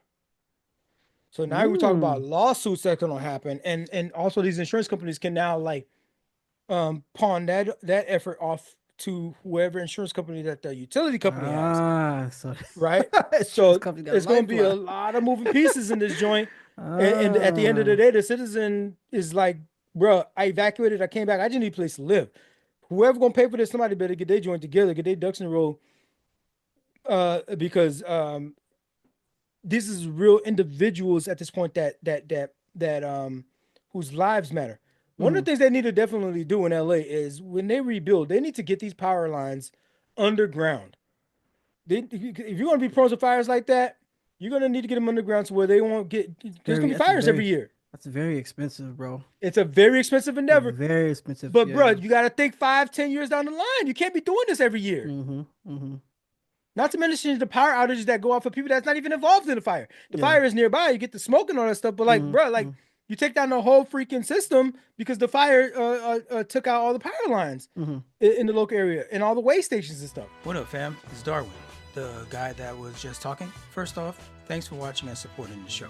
But I got to give y'all some homework. Your challenge, if you choose to accept it, is to interact with the show. That means 1, hitting that like button because I know you like our stuff. 2, make sure you subscribe so we can swim our way up your timeline whenever we drop new content. The third thing, please share the channel with your friends. Maybe they'll learn a thing about a thing or two. Oh, last thing, we're over here talking about what y'all talking about. So go ahead and carry that conversation on into the comments. We be up in there too. Another thing that's going on with these fires is that in order to fight the fires, you needed help. The fire department itself is kind of undermanned over there. Okay. And so part of what they're doing to bolster up the system, to prop up the system, is they're using incarcerated individuals, approximately 1,100 incarcerated individuals, to help fight the fires. I'm saving lives. I'm saving the community. Makes me feel really good inside, and that's something that I didn't really think I'd get the opportunity to do in this type of situation. So that's something that makes me proud of being able to give back to the community. This is voluntary, and most definitely, especially for me. I worked hard to try to get in this position, be here. They're not forced to be here. They're not told they have to be here. They come here by choice. I feel like I'm doing what I'm supposed to be doing, giving back to my community. It's an emotional experience because it's also powerful. So I haven't been part of anything big in my life. Saving homes, which I feel if I'm saving a home, I'm saving life. You know, I'd say that this is a demanding thing. It does demand a lot from you, and but the rewards are very high. This is a program that California has had since 1915, and it's evolved to it evolved to address labor shortages and reduce costs of firefighting efforts in California. Despite its rehabilitative intentions, ethical concerns persist regarding the use of low-cost inmate labor. What I mean by low cost is that they're paying some of these folks $5.80 an hour, you know, and some of them may be getting $10 a day. And additional, they may get like $1 a day to fight if there's an active emergency. Now, the program offers participants reduced sentences, better living conditions, and valuable firefighting experience. However, many face challenges securing firefighting jobs after they're done with their sentences because, hello, they got a criminal record. Yeah. There's advocates that are out there really, Kim Kardashian is one of them. She's really making the case for, hey, you got to pay these people more. This is exploitive. I thought about this. And I mean, if the purpose of incarceration is supposed to be rehabilitative, rehab and paying your debt to society kind of thing, like I'm not, and you get some of your senses cut off too. Yeah. And you get this training that can get you a job, and we're gonna talk about that in a second, but like get you a legit job and make you back when you come out, you're a productive member of society. And you're also, I mean, also for this fire camp program, like you have to qualify for it. It's not exactly. It's not like anybody who's been raping and pillaging the kids and murdering a bunch of people that are just like, okay, we're gonna let them out to go fight fires. No, they don't qualify for that. They don't qualify. Right? Yep. So there's a qualification. So this is the type of thing like affirmative action and DEI. People be thinking, oh, everybody's doing it. Like, no, there's qualifications. To be able to do this gig, to be able to know that you're going to be unsupervised for a while, right? Now, mind you, when you're unsupervised for a while, they got you in some really treacherous situations, like cutting fire lines and clearing brush and all kinds of like sketchy situations and stuff, right? And you're in real danger. So what was a 10-year sentence could be a death sentence. You know, if you're in a precarious situation trying to fight this fire and you die from that, right? So there's that. But I'm not that mad that they're getting paid $5.80 an hour. That's just me. How do you feel about it? I mean, it's not like other jobs in the prison gonna get you paid big bucks anyways. Yeah, exactly. Because it's even like the cost of like the little stuff that you do in the prison, laundry duty, and all these different things. Like they getting Yep, like $2, kitchen. $2. You know what I'm saying? Like an hour. You know what I'm Yeah. saying? Like they doing little. So it's like this. I mean, typically for hazards, there's always hazard pay, right, for more dangerous jobs. So that's probably why the rate is what it is for that. So it makes sense. But I ain't mad at it though, because at the end of the day, like you mentioned, like how when you were starting off, it is the premise is rehabilitate is rehab, right? And paying a debt to society. You're paying a debt to society, and you're trying to what's the word? Not merge, but you're trying to get this person acclimated back into actual society and being productive. I've heard interviews with some of these guys are like, well, I feel like they be going to these. I think it's more of a good thing. They be going to these fires. They be going to these places, providing support, and citizens be coming up, giving them sandwiches, freaking praising them, and shouting them out. Thank you for all your work and all. They said they feel like they've never gotten that kind of like love. Growing up. That's why they ended up in some of the situations they did. That's why they ended up in making poor decisions and stuff. Now they feel like, oh wow, this is what it's like to be appreciated for doing good. It makes them want to, as soon as I get out, I want to go do good. I want to go be a firefighter. I want to go be a productive member of society. Absolutely. 100%. They're experiencing it now for the first time. 100%. With that said, I get it. You know what I mean? The mass incarceration state that we have, rounds up a lot of black people specifically, 100%. Right? And a lot of them are serving sentences that are like unfair. You know what I mean, for the crime that they commit compared to the white counterparts and all that stuff. So I'm gonna get that grain of salt is firmly entrenched in this conversation. I get that. We'll just like put that to the side for a second. And also to add to that, we also understand that the prison industrial complex is privatized, right? So we know that part is there as well. So, but go ahead, bro. However, if you legitimately want to make this program work like full circle, you gotta take off the freaking box out of a job application that says, are you a felon or are you misdemeanor? Like it's at least for a firefighting gig. If I go apply to be a firefighter after going through this program in the jail, like, bro, I gotta come on, you can't make me go through this thing, put my life on the line. I could have sat in prison and just done laundry duty, really. You know what I mean? But I learned a skill. I am legitimate skill, actually. Legitimate skill that you need because the firefighter department budgets has been cut. Yeah. Right. And so they haven't been able to hire as many as they were before. And now I'm coming out and I have the skill and the training for it. And I've actually done. I have the experience. I actually have real world experience. Real world experience in fighting a major fire. Absolutely. Bro, give me the job. Yeah. Give me the opportunity. You can't not tell me I can't do the job. Like, and allow me to freaking to be able to not only get the job, but also actually increase rank and all that kind of stuff. The fact that you can get like an actual degree in prison, like an accredited degree in prison, like why wouldn't you be able to have the same type of workplace credentials? You know what I'm saying? Like it really just makes more sense than it doesn't. It reminds me of like the military, where like you go in the military and you're like an HM, right? And so you're med corps in the military, and you come out and your military credentials don't apply for you to be a nurse in the real world.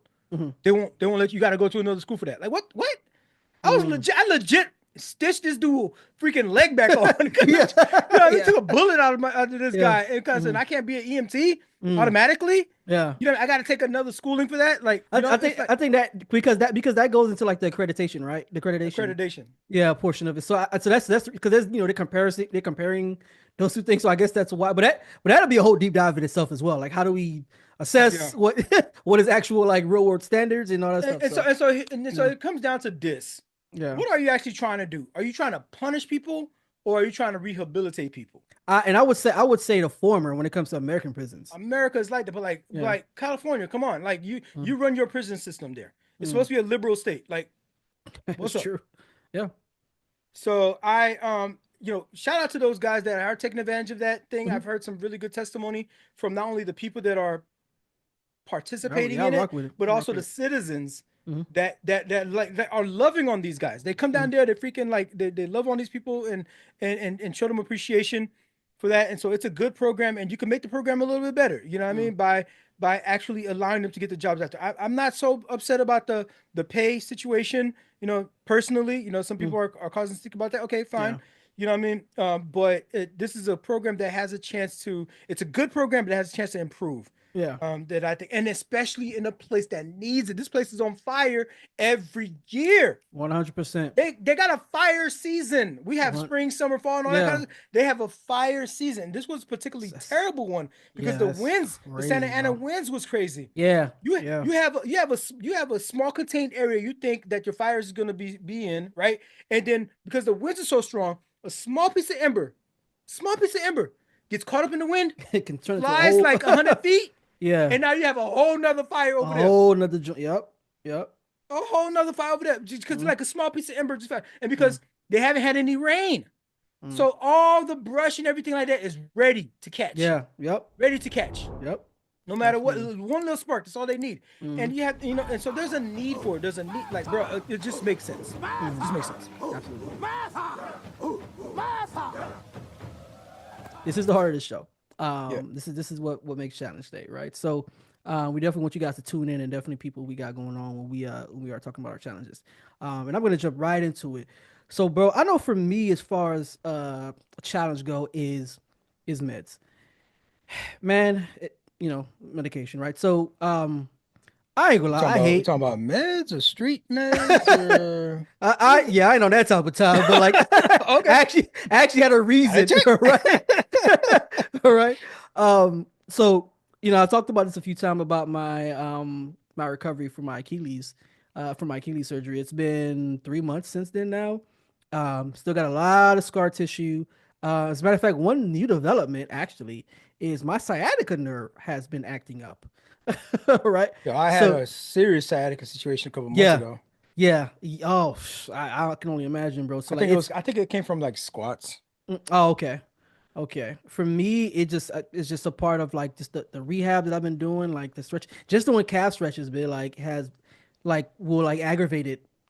We're aggravated. I actually had to go back to my to the surgeon about. I was like, yo, like I'm having this pain and it feels like my sciatica. Even like when I'm doing the rehab and all this stuff. When I talked to the VA about my sciatic nerve, they were like, it's the type of thing that they can't really do nothing about. You just they just gotta go through. Yeah, you gotta go through it. Yeah, and that's basically what I got from the surgeon when I talked to, like, I actually saw her again last week Friday. And she was like, this is not uncommon. And we see that it's usually when you're doing your exercises and all that stuff. She was like, right now I can just give you what is it? Like a numbing agent or something? Not a numbing agent, but what is it? Anti-inflammatory. That's something like, why I couldn't find that. Anti-inflammatory meds to deal with like the pain, right? But it is something you just kind of have to deal with, because she was like, you've had a loss of muscle there, loss of strength there, loss of functionality there. So it's usually caused by that, right? And then of course scar tissue and all that. So my thing is, so the reason why this is a challenge, because I hate taking meds, bro. Like I hate like having to rely on it. Like Darwin mentioned, are the meds for the sciatic nerve or for the Achilles? So it's for so the meds that I was given was for like dealing with the inflammation. For the sciatic nerve specifically.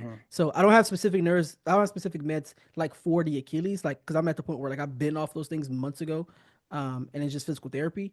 What had to happen though was there needs to be a change in my physical therapist. She actually pointed out a whole new like how the physical therapy should be, like a whole new regiment, or new not regiment, but a whole new program for my rehabilitation. So it's going to be this one. It's going to be targeting on like, how to deal with that. And obviously in addition to like what I've already been doing. So there's a new referral for that, with my physical therapist, but it's, So the meds really is just for like whenever the sciatic nerve starts to like get agitated and inflamed.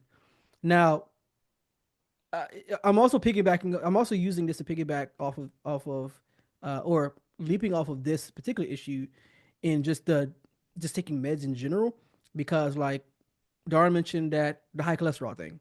I also have high cholesterol. It runs the family. It just really runs in the family. So I also have to deal with that. So there's meds that I take with that, but a lot of it is also lifestyle as well. And I live my diet isn't like terrible. I don't have a terrible diet, but I could lose about 10 to 15 pounds. I think that would help. Well, hard to do that when you got a whole Achilles. Like, right. Yeah, exactly.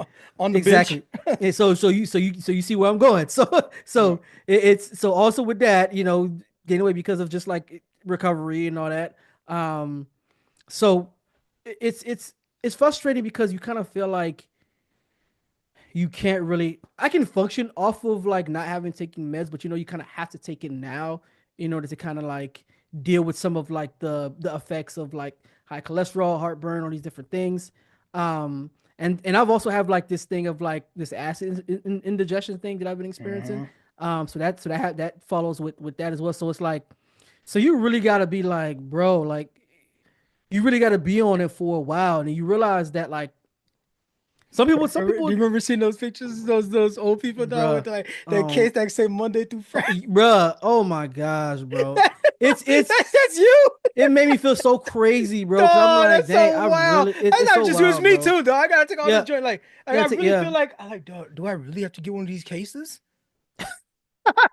Dog, if you ain't feel Bruh. washed before, Bruh, the I'm day looking. you buy, Yeah. day you buy that case that say Sunday through Saturday with the Yeah. S2, bruh, Bruh, to fill it with different pills. to fill it with different ones is crazy, bro. Like I'm looking at like my cabinet, like when I'm in my bathroom, and I see like the prescription Line bottles, up. and I'm just like, Line up. I'm like, this is absurd, bro. It's like every day, every morning, like every night, I look at it. Dog, and all it's of like, that shit just to bruh. feel regular, dog. Just yeah. It's like, imagine, it's not, Yeah. nothing. Well, maybe the cholesterol joint, it's preventative from a heart attack, for example, right? Yeah, yeah. But like, it's not like you're taking the stuff to keep you alive. Generally, Yeah. it's just so you can feel regular. It's just so you can feel real. Just so you can go about your day. Yeah, it's just so like you're not walking around with like your chest burning and or So your it's just hip all freaking your hip all, mixed up. It's just to do normal things without having like those pains and those aches and things like And that that. bitch Like just lined up in the cabinet. yeah, it's just, you know what I'm saying, and it's like it brings me back to kind of the conversation we were having about like the cancer thing, right? Where it's like in the air. You know what I'm saying? Like I think about like the food that we consume, the heavy reliance on preservatives in American preservatives in American economy, like the foods that we eat, the foods that the things that we consume, what we ingest, Our lifestyle. We day-to-day, sit in the desk all day long. Yeah, like We can do. it's you know what I'm saying, and it's just like, and of course obviously rays from the sun, radiation, and all that. So it's like, and climate change being a part of like the depletion of the ozone layer and all those things that kind of helps to stave off a little bit of it. But now it's like, yo, the sun is like, I'm here, bro. But look, even the lotion that I use has SPF in that bitch. Oh yeah, yeah. Because like everything in this world is trying to kill us It's like- actively. You feel me? Like Actively, dog. it's like, And I'm like, yo, I still got some Bro. stuff to take care of, bro. Chill. it's so crazy. It's like that movie. have to I'm not sure if you peel ever seen that movie. I'm not sure if you ever seen that movie Annihilation. That movie was based on that premise. I forgot the name of the I forgot the name of the Annihilation. I think it's called Annihilation. It's called Annihilation, and it's like it's based on that premise where like these folks are on this planet where everything is designed to kill you, like everything, like literally everything is designed. This is 2018. Yeah, it's based on that premise. Everything is like designed to kill you. So like that's what it kind of feels like. You know what I'm saying? Like it's like, man, like it's crazy because I've lived a relatively healthy life.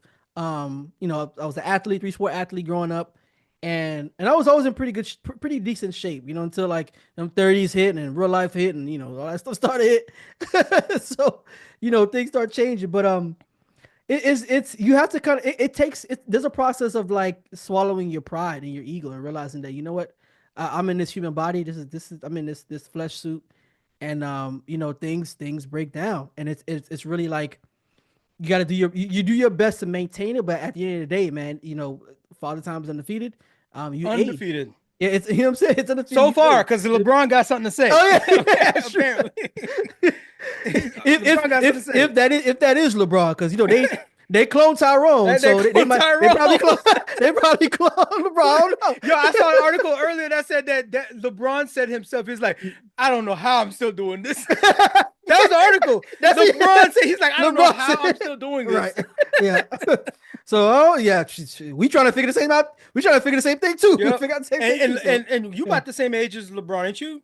Yeah. Well, LeBron is 40 now.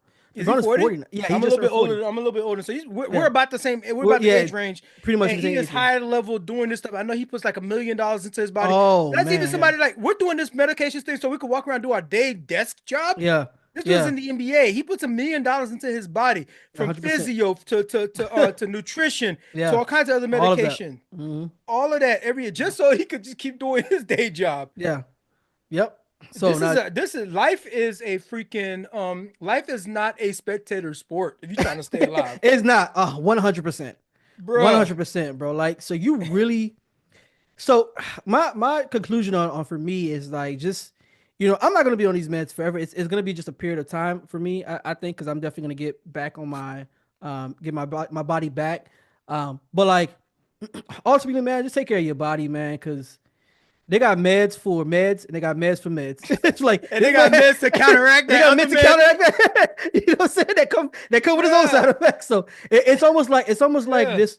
It's almost like it's designed to keep you on that, like, so that the pharmaceutical companies can continue to take advantage of people. So like, I mean, just be careful. I totally am on board with that.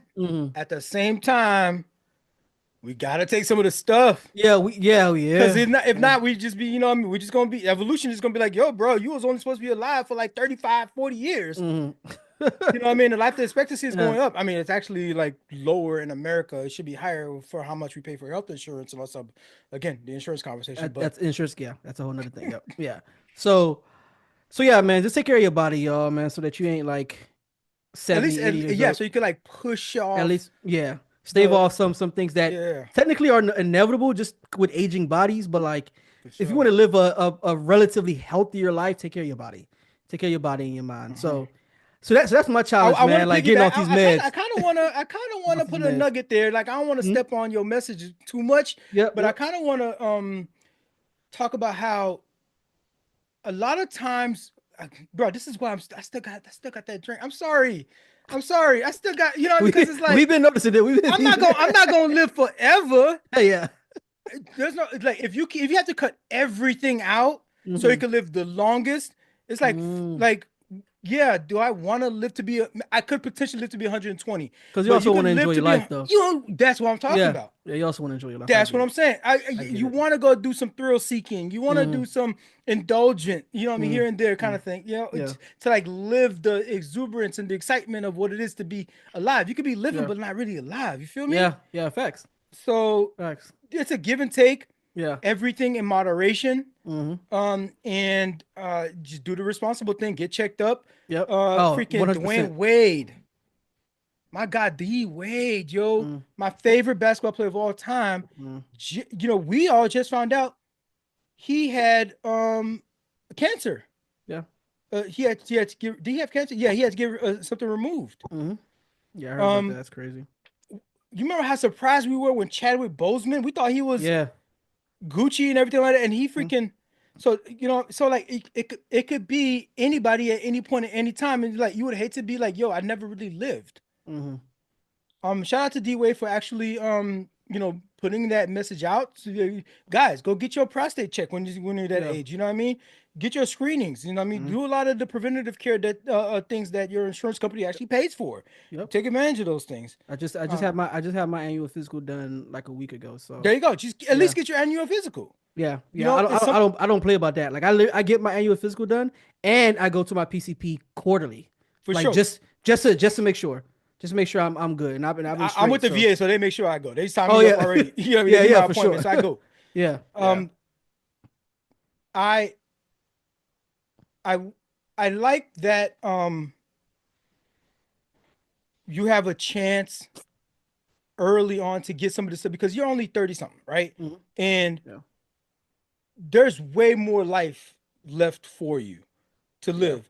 So getting some of these things out of the way, the surgery, for example, you know what I mean? Maybe eventually getting your health to where you kind of want it to be. And then you can reduce some of these medications and things like that once you get back mobile. And there's way more life to live after this. And if you can live that, you gain the lessons from this, gain the treatment from this, and have a more fruitful life, even on the back end. There's still opportunities out there to just experience the world, in a comfortable way and not have to just rely on crutches and medication and orthotics and all these freaking things 100%. That we do that that prevent us. But I like the fact that you you gave us another here Annihilation, something to look into. You know what I mean? This was a 2018 movie. We got Natalie Portman. That's her name. Oscar I was trying to Isaac. remember the name. Yeah. Oscar Isaac. We have Tessa Thompson in this joint, and it actually has a 6.8 out of 10, which is it's watchable. It's not a bad movie. I've seen it. It's not So, bad at all. So I think I'm gonna check that out. So I appreciate you throwing that one out there. 100%. What you got going on, bro? So a challenge for me. Mm-hmm. This gives me a chance to hop back on my soapbox. You for some reason feel very strongly about this. I don't know why you feel so strongly. I keep bringing this up. I'm talking about the man box. I'm back on this. The man box. My soapbox is the conversation about the man box and American patriarchy. Over the weekend, DJ Academics was on a live stream with this 15-year-old boy, and he was talking some wild stuff to this little boy. Yeah, he started asking him all kinds of graphic and terrible questions that, like, you a grown man, you 30 something. The boy is 15 years old. Doing a bit much. I tell you, bro. These doing a bit much. These you know, they say like real G's move in silence. Predators move in flocks. Right. I sent you a YouTube here. Black said he wanted to try dude. Will you let you? No. Why not? No, yo. Suppose he's like, yo, bro. Listen, yo, you always wanted me to be next to you. Now I could be inside of you. Pause. Yo, I'm not gay. Nah, you suck a though. Yo, if Max got a sister and she threw you the would you? No, because I'm 15. What I mean? She's above 18. What I mean? It will be grooming. It'll be what? Grooming. That has nothing to do with you. Yo, Nor, what's your address? I'm gonna send some strippers over there. Slow down, yo. I am 15. I hope you know that, bro. You trying to get? You scared of women, bro. I'm not scared of women. Yo, bro, you trying to put me on a case. You trying to put them on a case. So? What you mean, so? That's weird. You know all the rappers lost their virginity to, like, old women, right? Bro, this is wild. This is this clip is of Academics in a Discord. Are you listening to it? Yeah. Go ahead, click and listen to it. Yeah, listen. I've seen the video already, actually. You actually seen this? I did see it already, and I watched it actually a couple of days ago. This dude is on Fortnite talking to his 15-year-old on all kinds of sexual content. Academics asked the kid, and I don't remember his name. Actually, I'm not going to say his name because I don't want to, this is a child, you know what I mean? Living life, right? If he would let live streamer Plaque Boy Max, who's another grown-ass man, would he let Plaque Boy Max fuck him? Plaque Boy Max said he wanted to try fucking with you. Would you let him fuck you? Yeah. He asked in the video. The little boy says no in the video. Like, Academic, why not? You always wanted me to be next to you. I could be inside you. Pause. Yeah. Hold on now. Come on. Yeah. Come on. That pause, bro. We talked about pause and no homo and all that stuff before in plenty of episodes, but like that pause is doing some bench presses, bro. There's some dead squat, some deadlifts here. Pause. How you always wanted me to be next to you? I could be inside you. Yeah. Pause is what he says.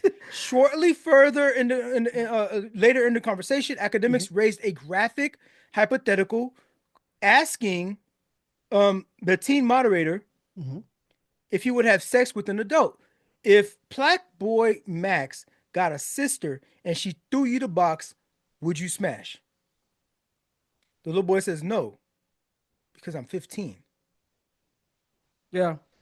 The 15-year-old told him this. Yeah. Seemed like he has a little bit more sense than this guy that's trying to. In response, Academics goes, "What that mean?" Hold on, you still didn't get it.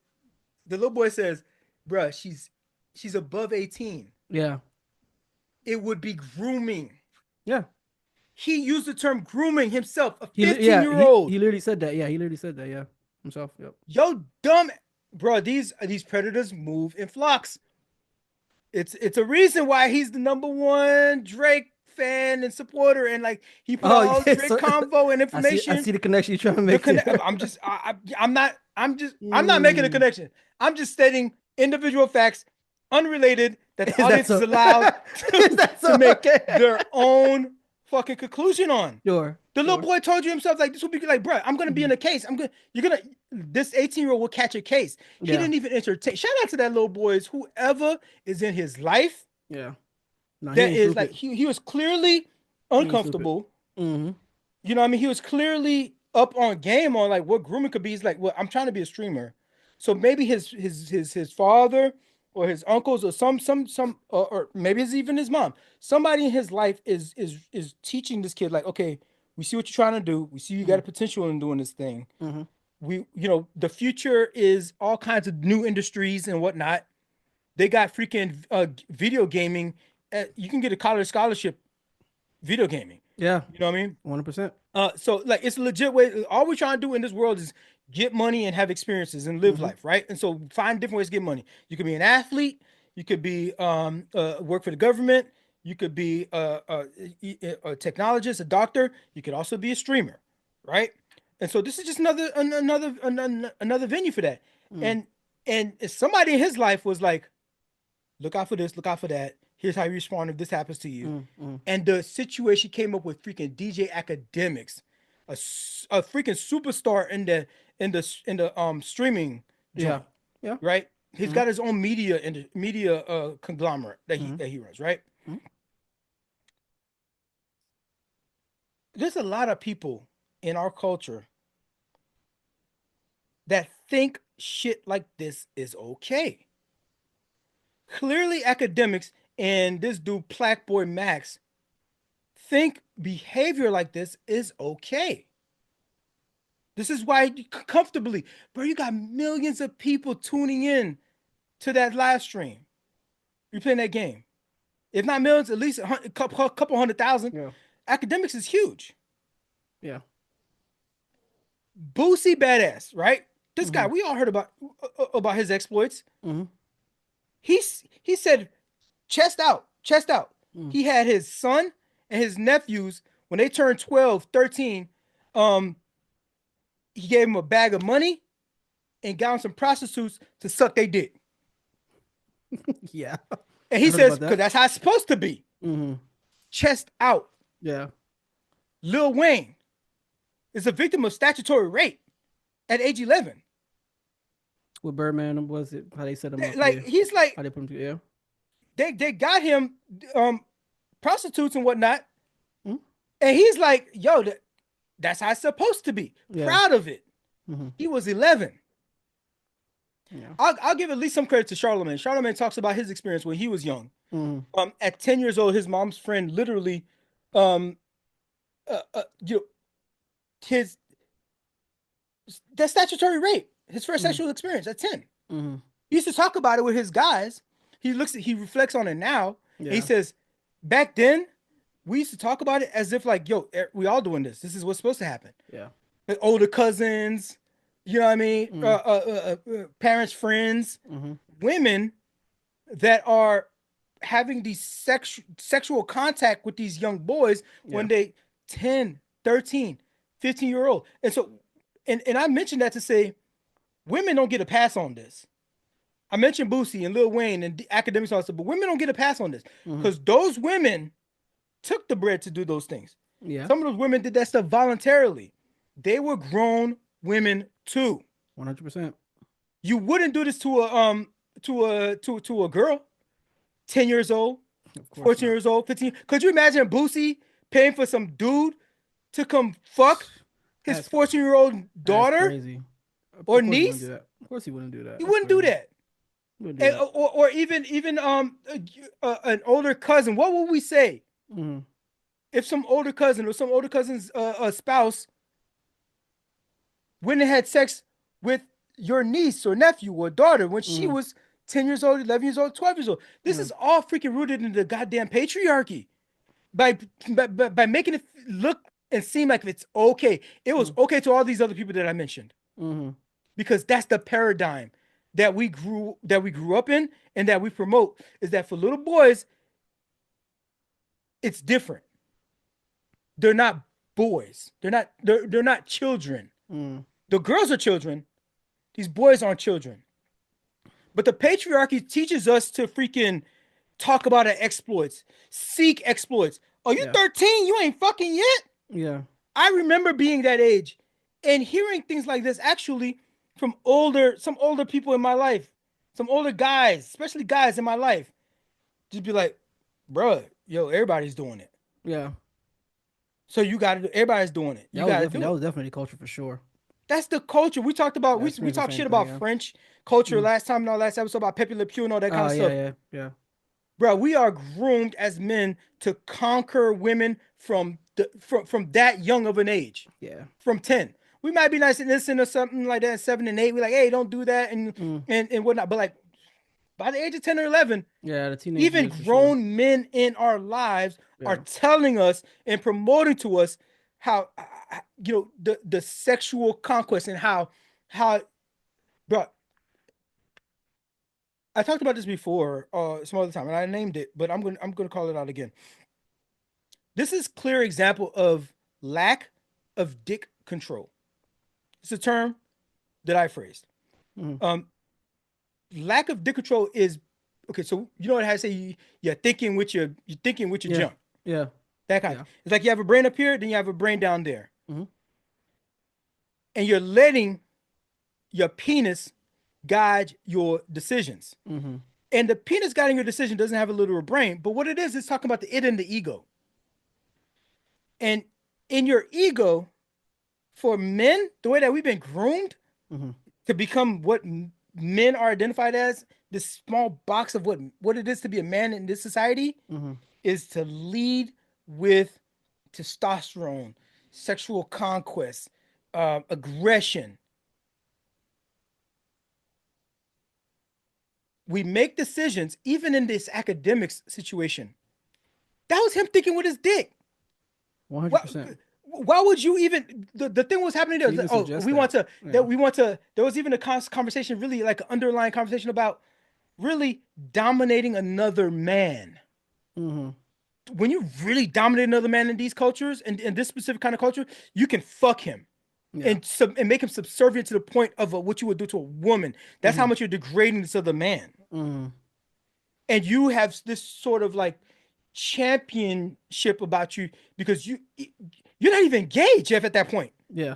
You're just dominant. You're just dominant. It's barbarism. That's how freaking toxic the freaking patriarchy is. And so you're telling this boy that if he wants acceptance, he will have to participate in this conversation the way that y'all need him to participate in this conversation.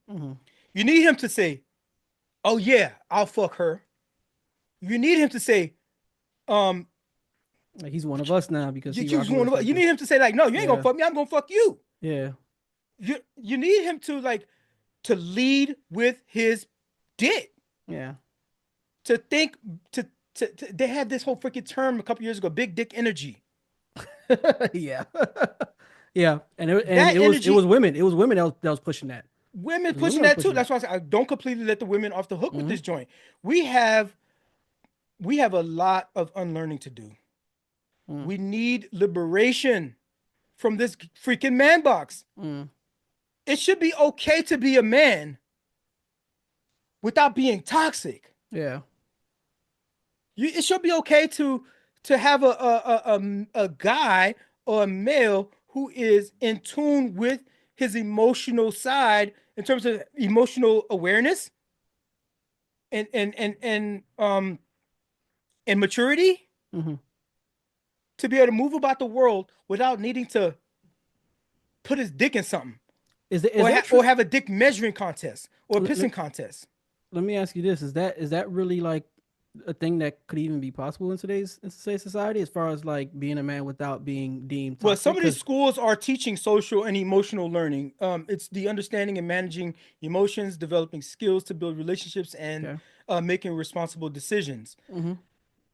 In the new world that we're living in now and going forward, men need soft skills. They need to know how to communicate. They need emotional intelligence. They need to be taught how to be individuals within themselves and be okay with who they are. Can manhood be And taught? Can manhood be taught? it's not that manhood needs to be taught. It's that toxic masculinity needs to be unlearned. It needs to be okay. I would even It's say what it needs to be identified. It needs to be identified and unlearned. We're in a place now where this is the battle. There's the whole battle of the sexes, right? That we there's all a whole talking thing about. there. But Yeah. a lot of what happened with the battle of the sexes is because of what's happening with us as men. Yeah. It's the difference it's the fight between toxic masculinity and healthy masculinity. I'm here on the soapbox that I'm on, that I've been trying to, and someday I'm going to put this whole thread together, but it's that it's okay to be a man. It's okay. You're a man. You don't, and I'm not saying there's anything wrong with being gay, but when I'm saying this, it's like, you don't have to be gay to be in tune with your emotional side. Yeah. To have emotional awareness. You don't have to be, now he's gay. No. Yeah. It ain't gotta be all that. And if you're gay, that's fine. You're doing that. You're gay. You can still be a man and be gay. But just because you have some awareness and not on this trying to like conquer women and conquer pussy and just see them as objects, you can grow up to be a functional, non-toxic, not a DJ. You can grow up to not be DJ Academics. If I wish for anything for you 100%. out there, 100%. all you young streamers out there, all you young YouTubers, these people that are trying to put content and stuff like that, and you see these people above you, they're like, this is what I got to do to make it into the industry. No, not true. Not true. This young man, this little boy is an example. Whoever is reaching him and teaching him and giving him, putting him up on game is an example of there's another way to go about doing this thing. And I need this. What's this other guy's name? This guy that was in this joint, that was Plaque Boy Max. Plaque Boy Max. Another terrible example of what it is to be a functional freaking adult. Like, let alone just being an adult in the room. Here's the challenge. The challenge is for everybody who's at the sound of my voice is to be the fly in that freaking ointment. To be the person that's in that group chat and just say, nah, bro, don't say that shit when I'm around. Or, bro, I can't believe you said that. The one that speaks up. Plaque Boy who goes along, Plaque Boy, whatever this idiot's name is, he goes along with the joke. He goes along with the harassment that's happening with this little boy.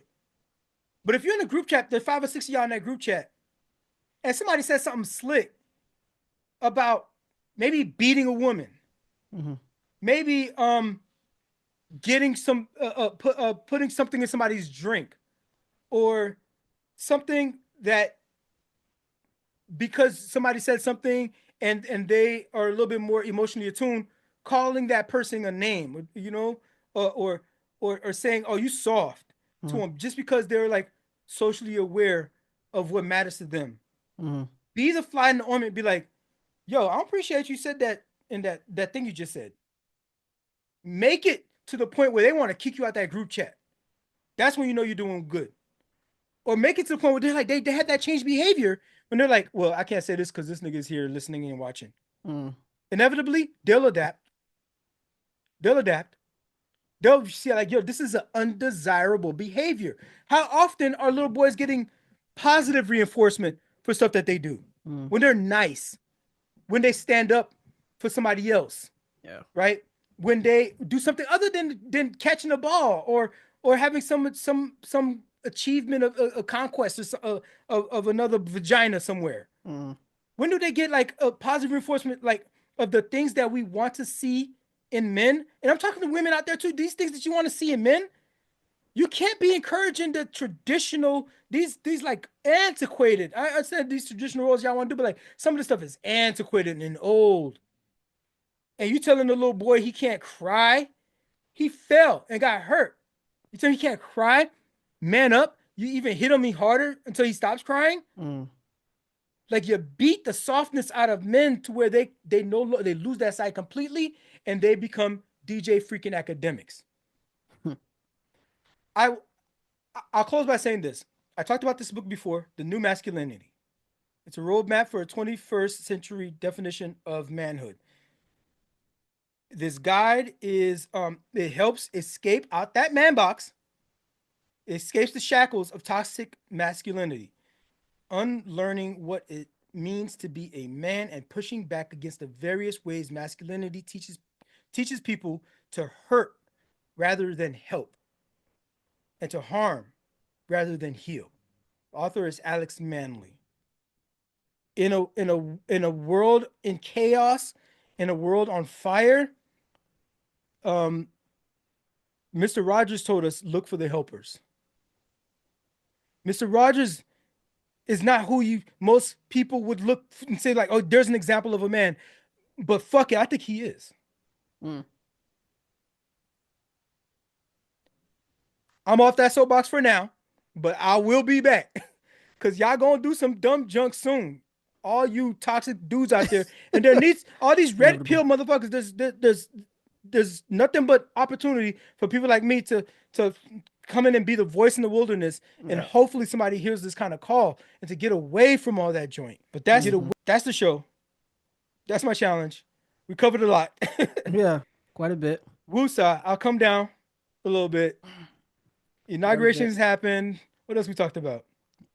I mean, we talked about quite a bit. The Gaza ceasefire, Mount Rushmore, trying to put Trump on that, which is ridiculous. No. We talked a little bit about affirmative action, affirmative action being repealed and Asian Americans seeing some mixed results. So that's we're gonna definitely update you guys once we get more data on that once the time goes by. So that's gonna be an interesting development, I think, in the later years once that actually roll out the data and all that. Obviously the plane crashes. The plane crashes that happened in DC and stuff like that. I had a friend that actually work off of the Anacostia base, and she could see it from her window. The salvaging, you know what I mean? Wow. It's traumatic, not even it's also traumatic for people that have to work in that joint and see it. Yeah. Oh yeah, absolutely. And they're still the air traffic controller people, I'm sure they're traumatized. Oh, 100%. And they're still taking stuff out of the Potomac River as well, still taking debris out of so it's definitely quite a bit. Also be careful with the with the drinking. I mean, well, Olympics, sorry. Remember the Olympics and everything in LA, and that's gonna be a whole situation with the wildfires. But also be careful with alcohol consumption. We try to let y'all know there's some cancer links to alcohol consumption, so be careful out there. And of course, shout out again to that fire camp program that they got going on in California for those convicts. It's great training. I think it's definitely a net positive. In my book, I think it's a net positive for sure for those folks. I say so. Yeah, trying to be rehabilitated into everyday society. So. But yeah, that's it, man. That's about it. Yeah, man. So we appreciate y'all for tuning in, man. Again, challenge day. At another challenge day, you will find us on every social media platform. Hit the like button. You like, listen this far. You listen this far. 100%. Yeah, for sure. Pay the troll. Hit that like button. For sure. Go ahead and subscribe so you can get our next joint. Yeah, absolutely. And we talk back. You know what I'm saying? Hit us up. Let us know what you think. Comments. Sure. What thoughts you have. We definitely respond back. So we appreciate y'all for tuning in. And also. Yeah, I think that's about it, bro. Jeff, not Jeffrey. This Darn Darko. We did the thing. We did the thing, yeah. So stay safe, y'all. Point la vue, change tempo. It's challenge day.